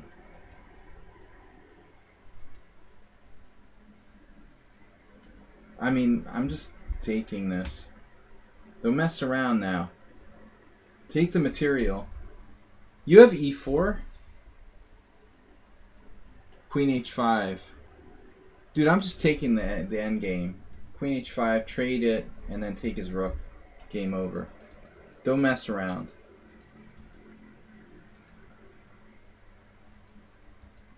Yeah, take the material.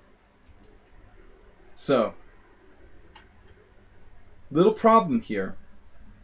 This bishop, it's like it's gonna block everything. I don't know, man.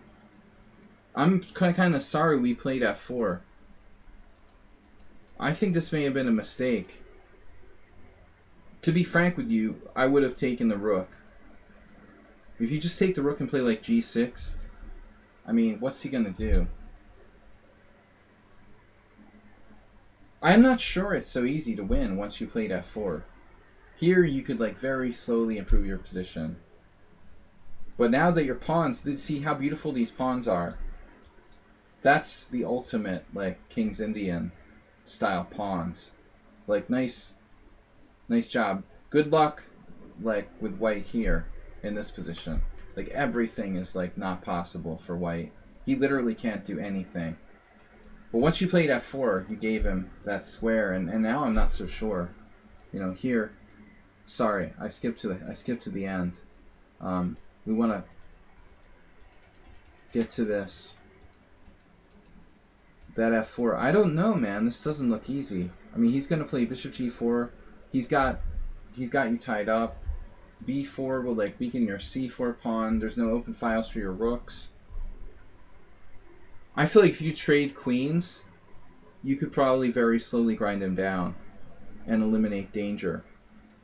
So rather than rook f6, probably this is my first thought. And I'm sure like Schieberspieler is with me on this.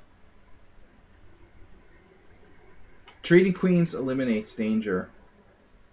And I think we can then, you know, slowly grind him down with our material advantage. You know, your advantage actually, if you think about it, your material advantage, it's magnified by any exchanges. So you're up the exchange. Yeah, it's kind of a big deal in the opening or the middle game. But in the end game, you know, how big is that exchange variation going to be when the queens come off the board? The proportion of your material advantage is that much bigger. So I think I trade queens. Yeah, now you got like queen h7, but he runs away. Dude, this is not easy. You're kind of trying to do the impossible almost. You got no break. I like it though. It's entertaining. The computer thinks it's a draw. This is funny. Yeah. Wow. Desperation. Is this really good? f3? What? What? Does this work? You can play f3?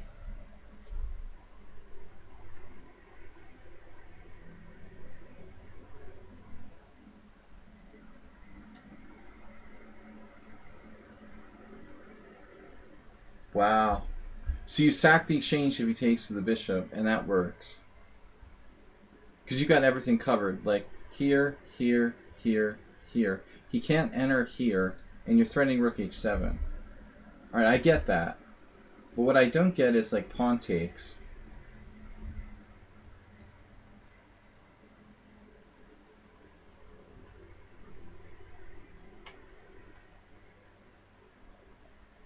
Is there some kind of really sick move, like rook h7? What's this? I don't get this. How are you winning here?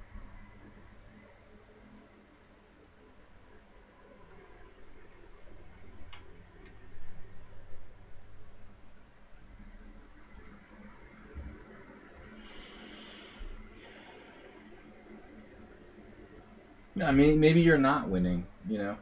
Maybe you're not winning. He's holding a fortress. He probably makes a fortress draw here with perfect play. Yeah, I agree. Like, most people wouldn't find it. Okay, g3 is a move too.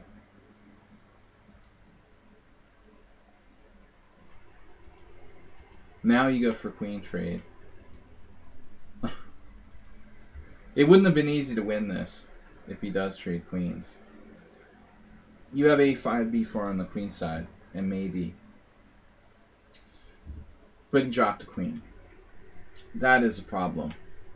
And the end of the game is upon us. Alright, Nils. Well, I mean, for, you know, not knowing the theory there, he got you out of book with that quiet line. Don't play bishop g4. I don't think it's recommended. Alright, what do we got next? Do we have another submission? Yes, Delver. My memory isn't what it used to be. We got an import from the evil chess site. End was all pre-moves, otherwise I would have missed playing the forced mate. I wouldn't have missed playing the forced mate.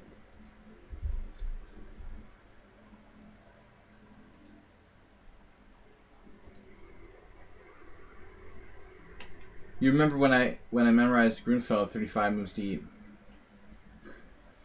I think the Grunfeld is more easy because a lot of lines are more open than the Roy Lopez. Maybe there's more forcing moves and less choices. In the Roy Lopez, it's like there's so many different moves at every juncture because it's closed position, more options, less forcing positions in general. Yuho, welcome. The gifter leader. That's weird. He's gifter leader. Gifter leader silver. Yuho is gifter leader silver. Delver is gifter leader gold. And no problem at all is gifter leader bronze. Fish killer versus Bethoen. Alright. You're black here. The Alyakin defense.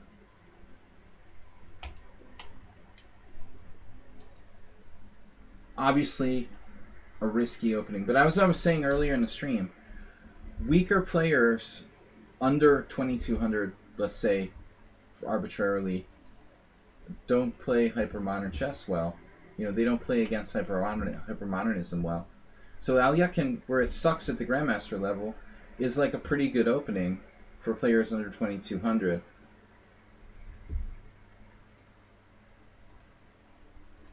Alright, so now we got a problem. The thing is, I think you have to take with the E-pawn. Now, I mentioned this on the stream earlier. There seem to be problems here. The Shabalov moved this. I don't like it. Already, I don't like black's position after D5.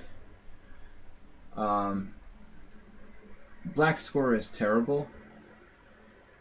I managed to get a draw against Shabalov with black in this, but I don't like it.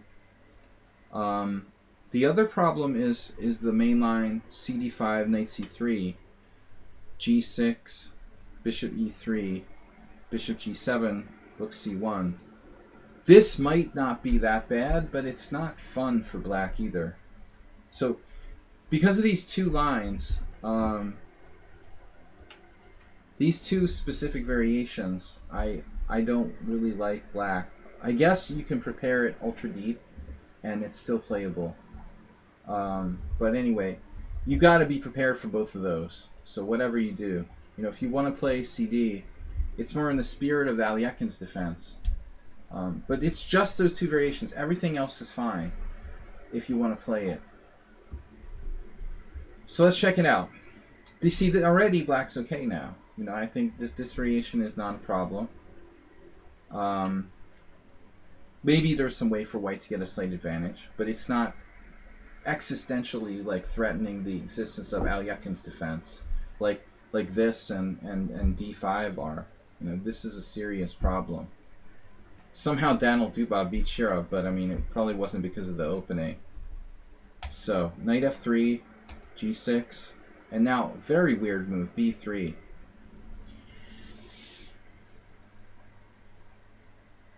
I mean, I'm looking at it strategically. He's guarding this pawn, but my assumption is that white wants to play bishop b2. So the thing is, when you play bishop g7 and he plays bishop b2, he's going to have a bad bishop. We definitely want to make sure, you know, he can't like do d5 or something.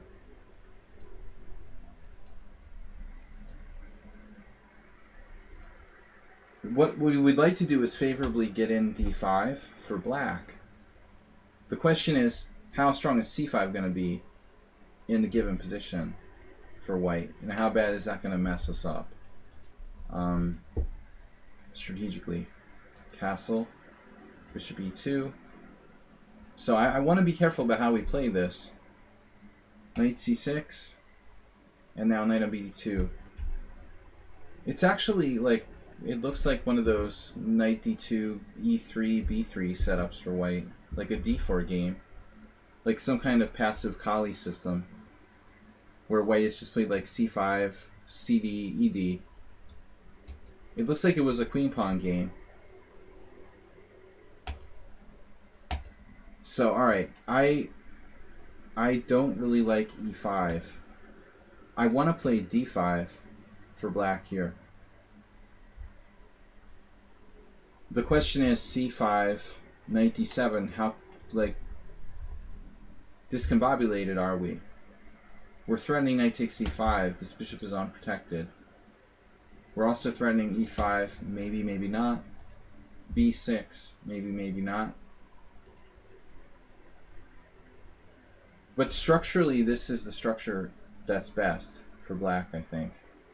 Where he has this really bad pawn on d4 that's constantly under pressure.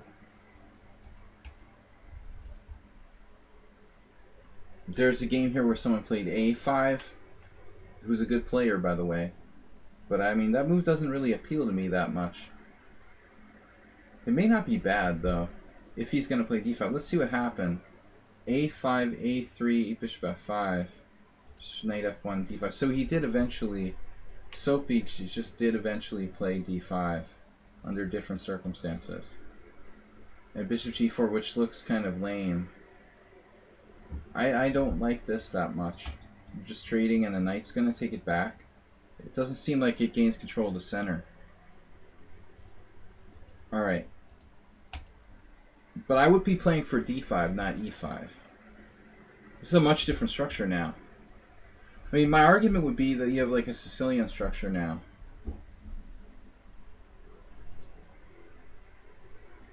This cave-in, you know, the trash compactor on the queen side is very, very dangerous.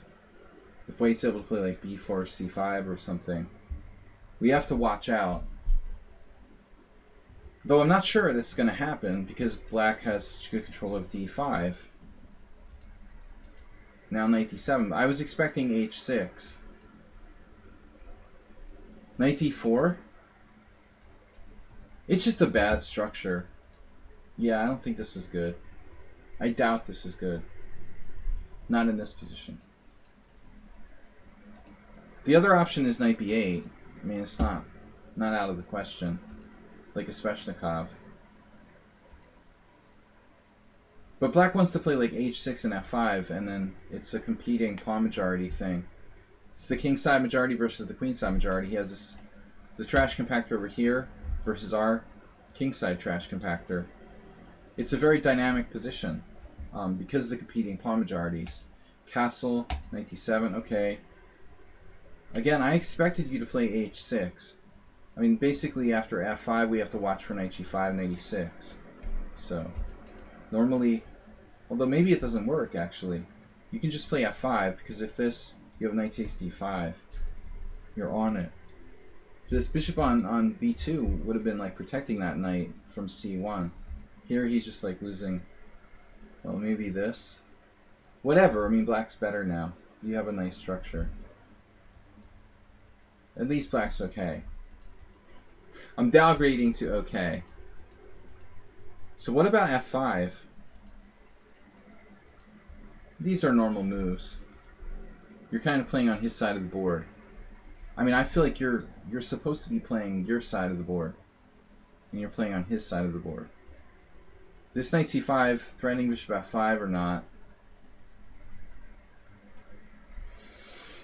Putting your knight in harm's way with b4 contains some risk. Bang. And now, what about queen here? He'd have no forward motion. So, this seems like a problem. Knight d3. I think you play knight d3 here. Bishop d3, and you can come back. It looks pretty good. This is kind of counterintuitive. Maybe it's fine. What's the idea of b4? You take and play knight a4.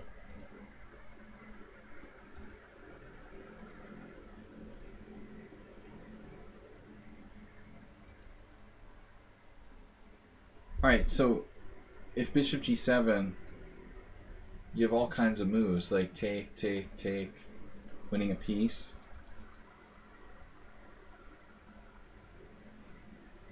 So what's he supposed to play? I mean, he could play knight e1. That's like safer.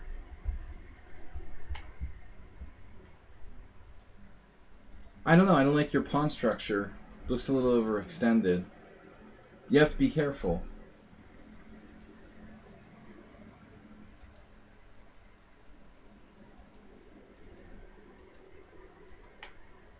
So structurally, like, white is better. And your long dark square bishop is gone. He can oust you with like b4. But you have some threats. You know, is it worth it or not? Do you have enough threats to justify, you know, your pawn structure being a little bit off? That's a problem. He gives you the knight on d3. But I guess he can't prevent it. It's happening anyway. So I guess your dynamism is enough, you know, to justify the double pawns and the sort of split pawns. You know, they're not fluid. White is obviously very passively placed now. F2 is weak. You want to get to the G file.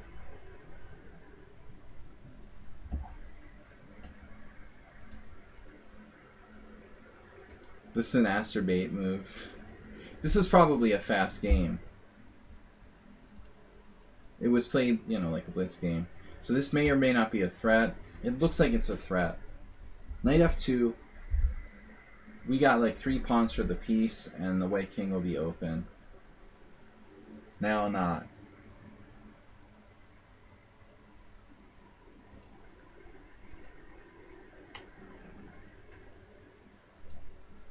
I feel like you're doing like an acerbate. You need more pieces in the game. One more piece. But yeah, you can't afford to let him like trade queens or something.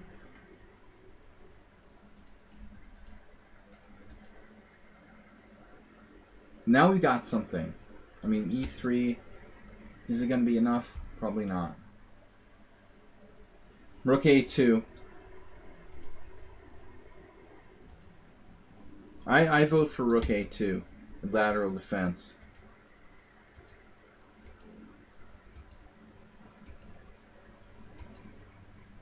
Wow.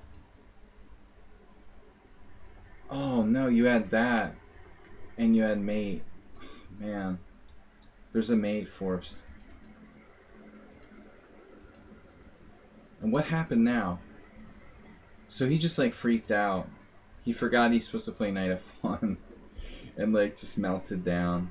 It was basically like blitz time meltdown. And mate.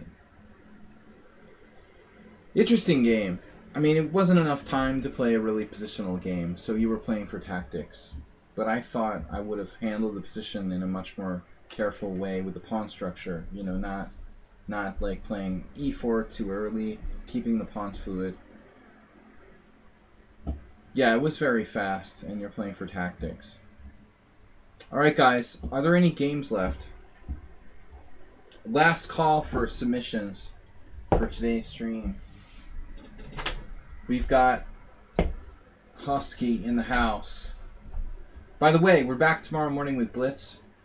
And I've got to warn everybody. Where's Mr. Coffee, by the way? I've got to warn everybody that we're not going to be streaming next week much because of my IM tournament. So just a heads up. We do have streams Friday, Sunday, probably Monday. Then next week will be a break time.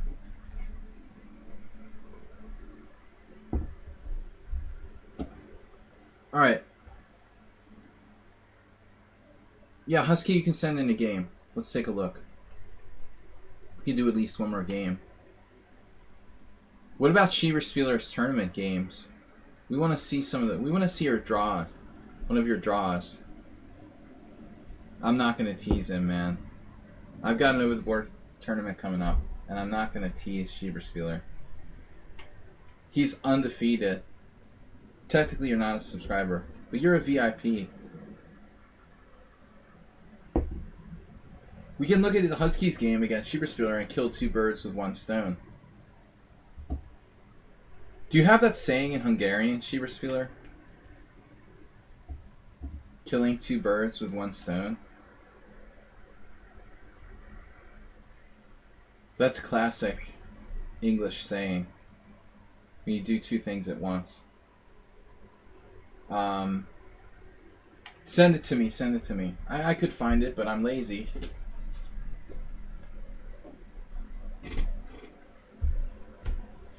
But it's not about birds. Alright, we always do some language training here. Practicing my Hunglish. The slingshot used to be a great weapon. Famous Hungarian weapon. I don't know. Alright, Husky. Thanks for sending this in. Uber driver didn't have any bullet games for today. Yeah, there was some Mickey Mouse children's book about killing 2 flies with 1 blow. I used to read to my kids when they were like 3 years old. Classic Disney. Mickey Mouse and the giant. Alright. It's Husky versus Schieberspieler.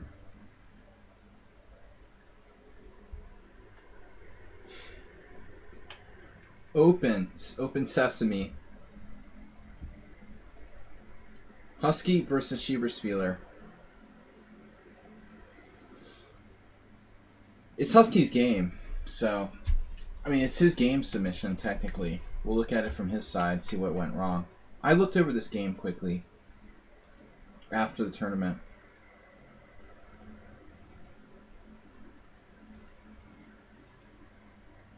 Alright, so you decided to play d takes c4. It's kind of early, isn't it? Schieberspieler.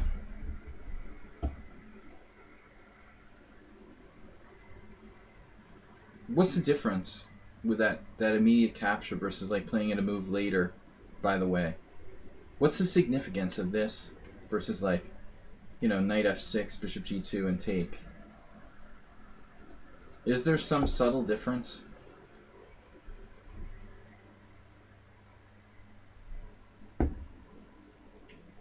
I mean, you're already committed to g3. I'm not talking about, you know, like taking before you play g3.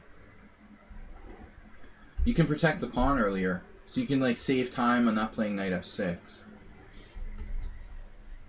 Maybe. White's pretty much committed to playing like bishop g2. So white doesn't have to play queen a4 check. It's like a safe move. I don't really know the theory of the ready and the Catalan. I just like play them without knowing theory. I mean, there's always like the knight a3 type of thing, you know, and it's like takes. Do you play queen a4 check and like take here, or do you just let your pawn structure go? So here, like, Schieberspieler would be all over this variation, probably. Emery Tate versus Novikov. Yeah, that's a bad sign. I'll take Novikov every time. That's not a good stylistic matchup. That's like positional death. Novikov was never easy to play against.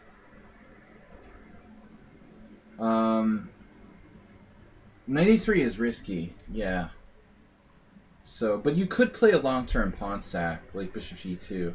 This is what Schieberspieler wants to do. He wants to grab that pawn.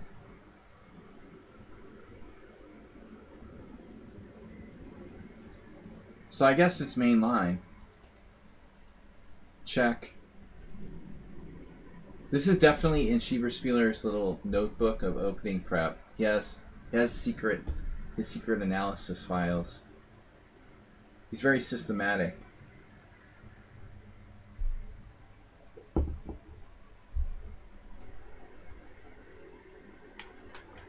Oh, this variation got you the FM title. I had a game with Farago Ivan, but his knight was on f6 already. It was more of the standard. position.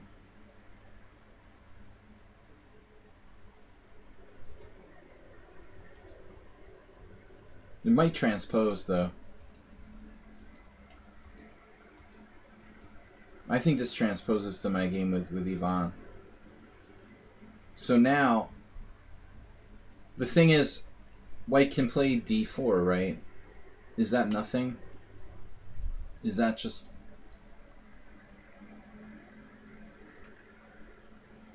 nothing? Nothing? Sucks. Black just plays c5. Look at the score for black here. It's awful. Why is my queen on c2? It's going to get impaled on the c file. It's amazing how bad this is for white. It's bad. It's really bad. White's going to get ripped apart. So, you know, this is an interesting move. Maybe trying to keep, like, d4 in reserve.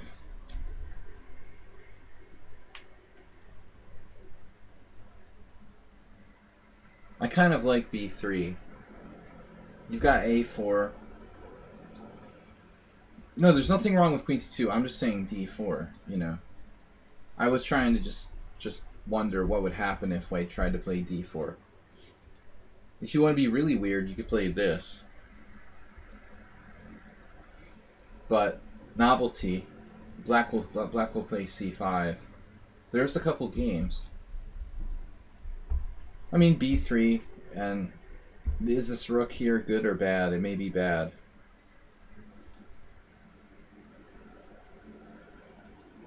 But I don't know what you're supposed to do. Okay, so a4. You have to attack his queen side.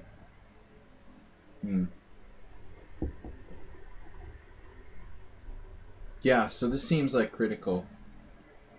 Not committing yet to d3.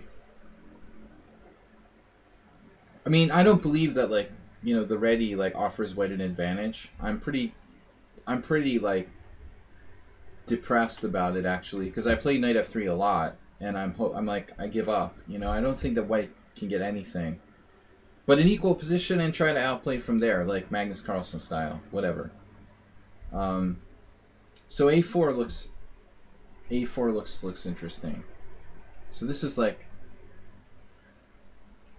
it reminds me of a game I lost when I was like 2200 to this Russian IM, Igor Polovodian, where I did like the horrible e4 later, and the guy did like c5, knight b8, knight c6, and just like clamped down on d4.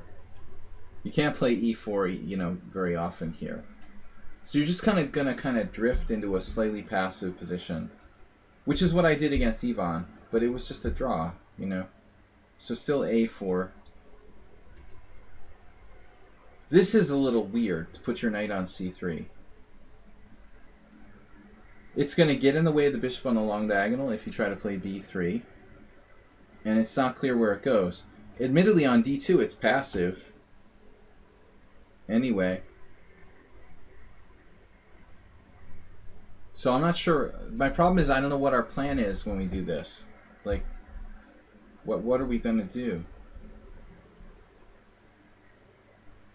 I don't understand, like, where that knight is going to go.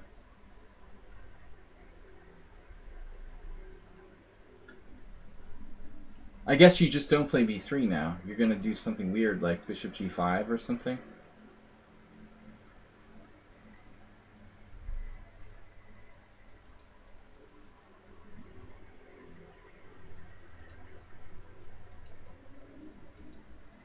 Yeah, I mean, I knew when I saw h3 it was wrong, but that doesn't change the question of what is white's plan supposed to be. Do you play b3? Do you play this? Kaidanov won with black.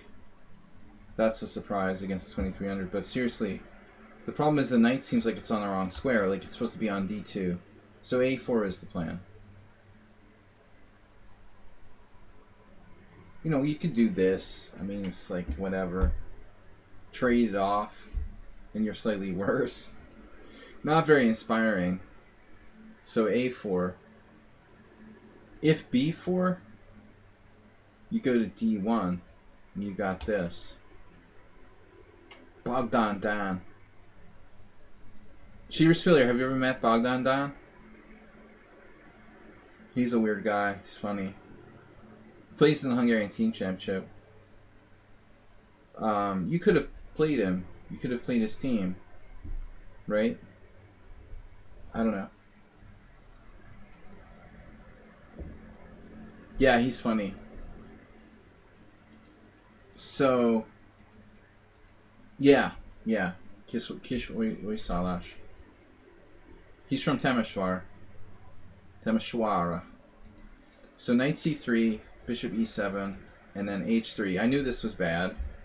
Castles, bishop e3.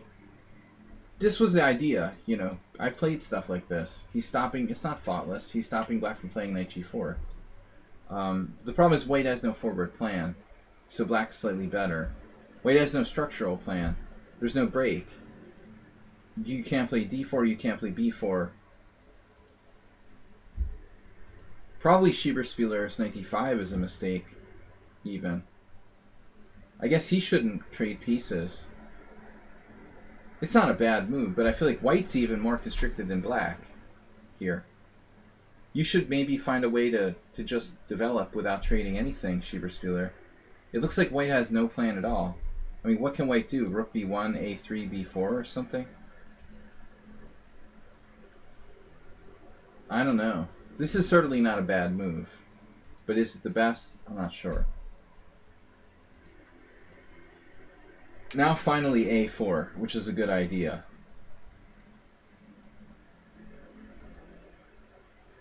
And white trades some stuff, and he's only like a tiny bit worse. This was a good maneuver. Now, the standard Keith Arkle move is like knight e1. And then trying to get to a rook endgame or something. Winning an equal rook endgame.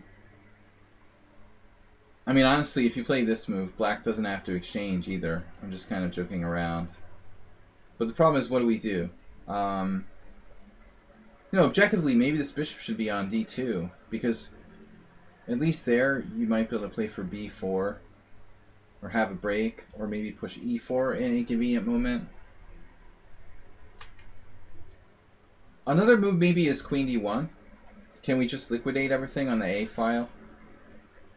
We just play queen d1 and just try to swap everything and draw.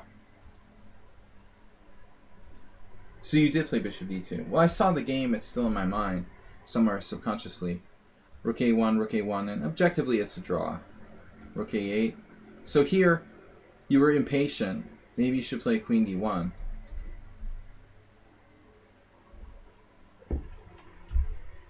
I'm a long time accelerated dragon player, so this is like kind of standard for me. I don't know.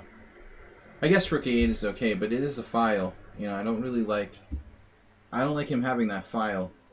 I mean, Schieberspieler would keep the tension here, and probably like bishop f6. There's chances for this really nasty outside pawn. For example, this b pawn looks a little problematic. You could also play queen c1, maybe. Maybe that's objectively best. But white is still kind of groveling for a draw with no active play. So e4 might pop into some position, but I don't see it doing anything here. Well, the problem is you create weaknesses, but it's not so easy for him to exploit it right away. Schieber played bishop c6. But I was actually thinking here.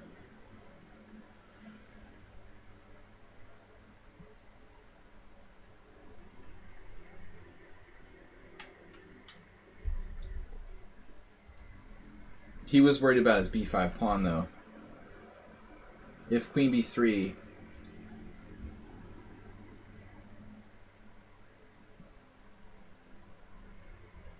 It's a little awkward to protect the pawn. Yeah. But I'm concerned that... Alright, I'm hallucinating. Yeah, he doesn't have this. Alright, good. So white doesn't have any tricks. What about b4? Can we... Man, there's the c4. Right? I mean, that could be really spicy. We've got to calculate. For example, c4... Knight d4. queen a1 check, bye-bye. So c4. Because I like... Yeah, this doesn't work. God damn it. Queen a1 check. But wait, it doesn't work. b4, pawn takes pawn, knight d4, queen a1 check, king h2. If you take here, I take here. But black's probably still better.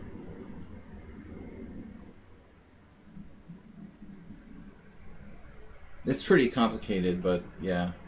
It's not really looking good. I'm just trying to find a tactic to solve White's problems, and I don't see it. So he just bides his time. This looks fragile. Is c4 anything? Then this is possible. That's the point. Very complicated. Like takes? No. See, this is a strong move. There's no queen a1 check, and you've got knight takes b5 next move. Everything's okay. One mistake and you're screwed. So Schieber played this. White is like frozen. That sucks. Black's starting queen a1 check. I'm not sure there's an answer here. So you took on c5.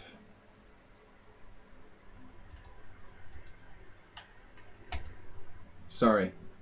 Alright, like this is critical position. Black has two bishops. It's only symbolic advantage. But this outside pawn is a serious problem. And your bishop is just a defensive piece, a strictly defensive piece only. So black is definitely better. Is black winning though? That's the question. Better is one thing. Now we played knight e5. Interesting tactical solution.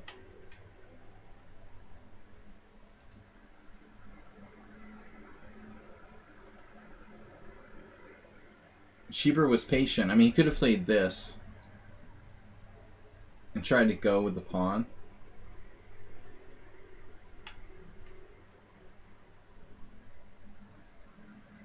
But he doesn't want to give up the bishop pair. He likes his bishop pair. This is very passive, but it's key. Yeah, I mean, objectively, I don't know. Maybe with the computer, it's a draw. This is a really weird move. But the thing is, where does it go? You know, it doesn't have any squares. It's dominated. It can go back to f3. He didn't want to go back to where he came from. But maybe d4. That's the check again. But you know what? That could be very dangerous. Like, for example, check, king h2, bishop takes d4, queen.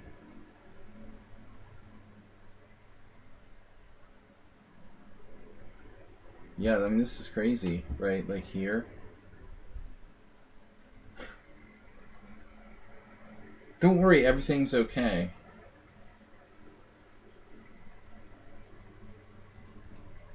Here. And now you have to play like queen a8. Everything's fine. Nothing to worry about.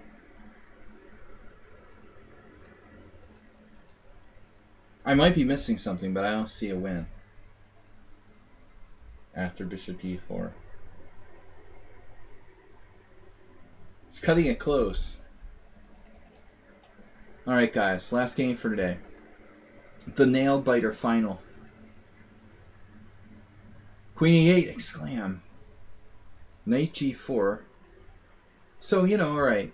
Our knight is kind of iffy and the pass pawn is strong, and black has the bishop pair. And our bishop sucks, but his bishop sucks kind of too, so. Is it enough for black to win? I'm not sure. The engine thinks it's winning. So this was, according to the Stockfish, basically the losing move. So what's the oracle say? Did I miss something? I missed something. d4, queen a1 check. King h2, bishop takes d4, queen e7, queen a8. And now the point is the engine thinks it's a draw. I didn't see this far. So here, threading mate on f8 forces you to take. And begrudgingly, the Schieberspieler would probably have to take this, trade that, and then try to play this 4-on-3. Yeah, I mean it's better for black, but probably a draw. I ignore the auto analysis. I always ignore the auto analysis.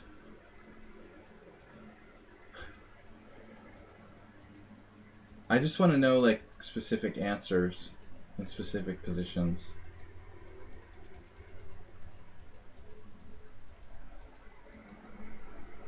But this move felt wrong. I wanted to make d4 work. It looks like it holds. That's a hard line to see. You know, this doesn't look that bad. Black's not down any material. I mean, white's not down any material. He seems to be holding on. Black has an outside pawn, but is that enough? This is the problem. Like, the knight has nowhere to go. It's literally without squares. Plus, Schieberspieler has the dark square control. H5 was a blunder because you didn't realize it would be hanging, but it works out. It's tempting to play H4 even. I mean, it's not like this is bad for you.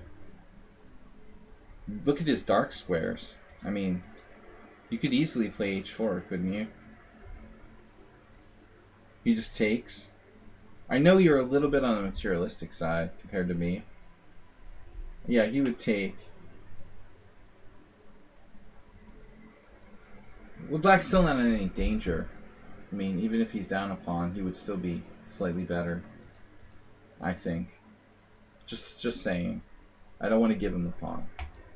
Here. And then, so he takes. Tactical position. Big pawn. And 2 bishops. But why is white losing? You know, is it the outside pawn, or is the fact that his bishop is basically a pawn? You know, which is the bigger thing here? The two bishops being better than the knight and bishop, or this individual piece on g2? Come back to f1, but we're going to hang our central pawn. So this move makes sense. Here. Schieberspieler, I don't know about queen d8, but guards against queen e7. Here. And that's pretty far out there. I like how white is trying to blockade the b4 square. That's kind of far out in the side of the board to control. Ultimately, like, probably not going to be able to do that. I want to get this bishop in the game. Can't we play like bishop f1?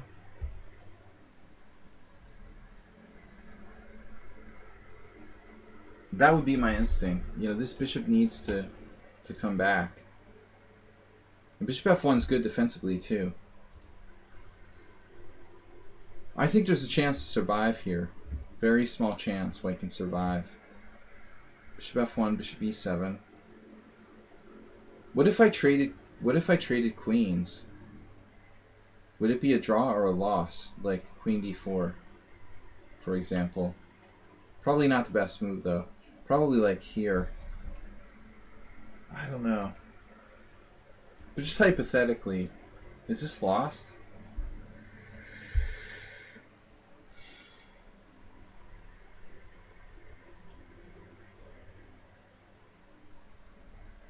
We got up to b3. A limited amount of pawns on the board, and the blockade of b3. Okay, black doesn't have to trade queens though. You wouldn't want to trade queens unless you had to. Queen b8, queen c7. This is one case where Schieber shouldn't trade queens. So in the game, it was bishop f6, knight b4, bishop e7 here, queen e6, and he wins control of b4. So ultimately, blockading b4 was kind of hopeless. And now our last chance is to blockade the white square.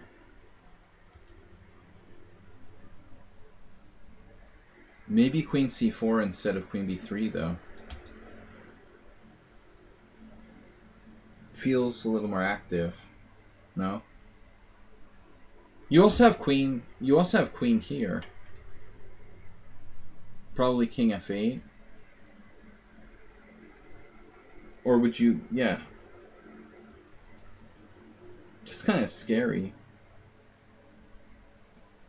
This is hanging. So it feels like Husky should have been a little more active. Here he's like passive.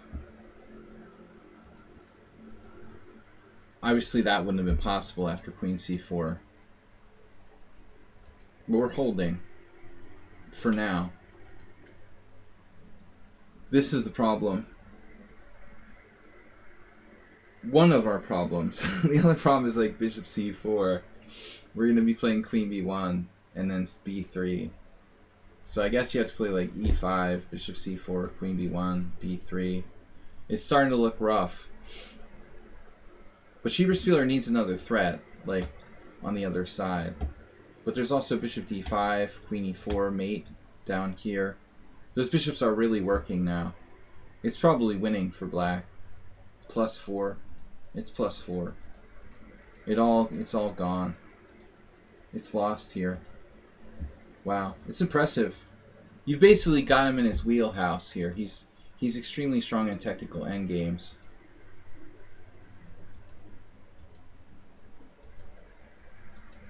And that's too much. 2 pawns, and you can't even take here. Good game, Schieber. This is just a matter of playing it out, because it's a blitz game. 2 pawns is too many. But I mean, was there a chance? No, bishop g5. So you had to move the king first. And now he's so mean, he takes away the f4 square. That was mean. The only move is like knight f4.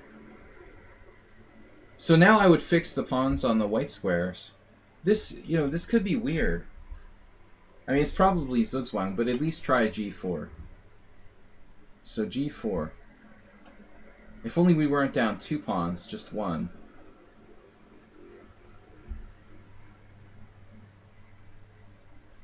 I mean, f4 could be some miraculous draw.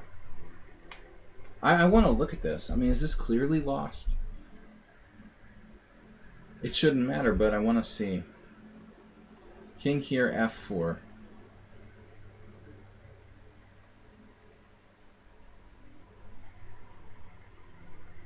Guys, I'm going to shut it down after this. Last game analysis for today. The final of Husky and Schieberspieler. So can you just take? You could also just take, maybe, and play d4.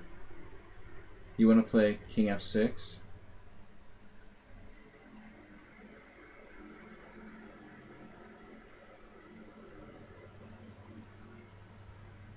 So I guess king b3, and you're coming up through e5.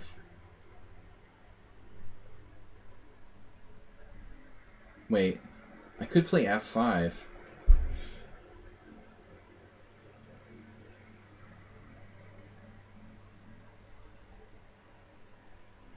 No, let's do f5. Changed my mind.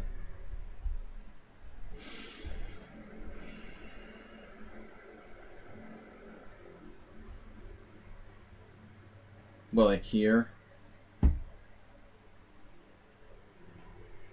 Sponsored streams next week. Sporadic were the exact words. We're going to need extra support in donations, Astrobate. +3. It's winning. It's winning. Yeah. But he could put up some practical resistance. This is lost. I mean, that's a bad decision in a blitz game. It's always a bad idea to go into the king and pawn game against Schieberspieler when you're down a pawn. here. And that's not good. Alright, guys. Thanks for sharing. Okay, everybody. Great games. Thanks, everybody, for tuning in. I'm going to be back tomorrow morning at 11 a.m. CEST with some blitz. Yeah, but a typical game. White played a little too passively when he didn't really know what the plan was. There was no obvious plan. I've lost a lot of games like that, Husky, so don't worry about it. You learn from it. Good game by Schieberspieler. Typical, solid, 18 CPL. 18 CPL despite 3 inaccuracies and 2 mistakes. I think the computer is a little too nice to Schieberspieler. That's a low CPL for 5 mistakes, basically. I think it's rigged. Anyway, Move 11, thanks for tuning in. Thanks for being a founder. Acerbate, thanks for being rather unsuccessful lately, but a current hype train conductor. Let's see if we get a hype train going for Sunday. Guys, I got streams Friday, Sunday, and Monday before my tournament starts on Tuesday. So we'll see you then. Thanks, everybody. Thanks, Mr. Coffee, for being our moderator. As always, great job. And we hope that our helper, Yabatis, is okay. He's been MIA all day. And I didn't mean to rhyme, but it came out that way. Thanks for being rather unsuccessful. Thanks for being unsuccessful hype train conductor this week. We love you all. I will see you tomorrow for Blitz. Thanks, guys. Bye-bye.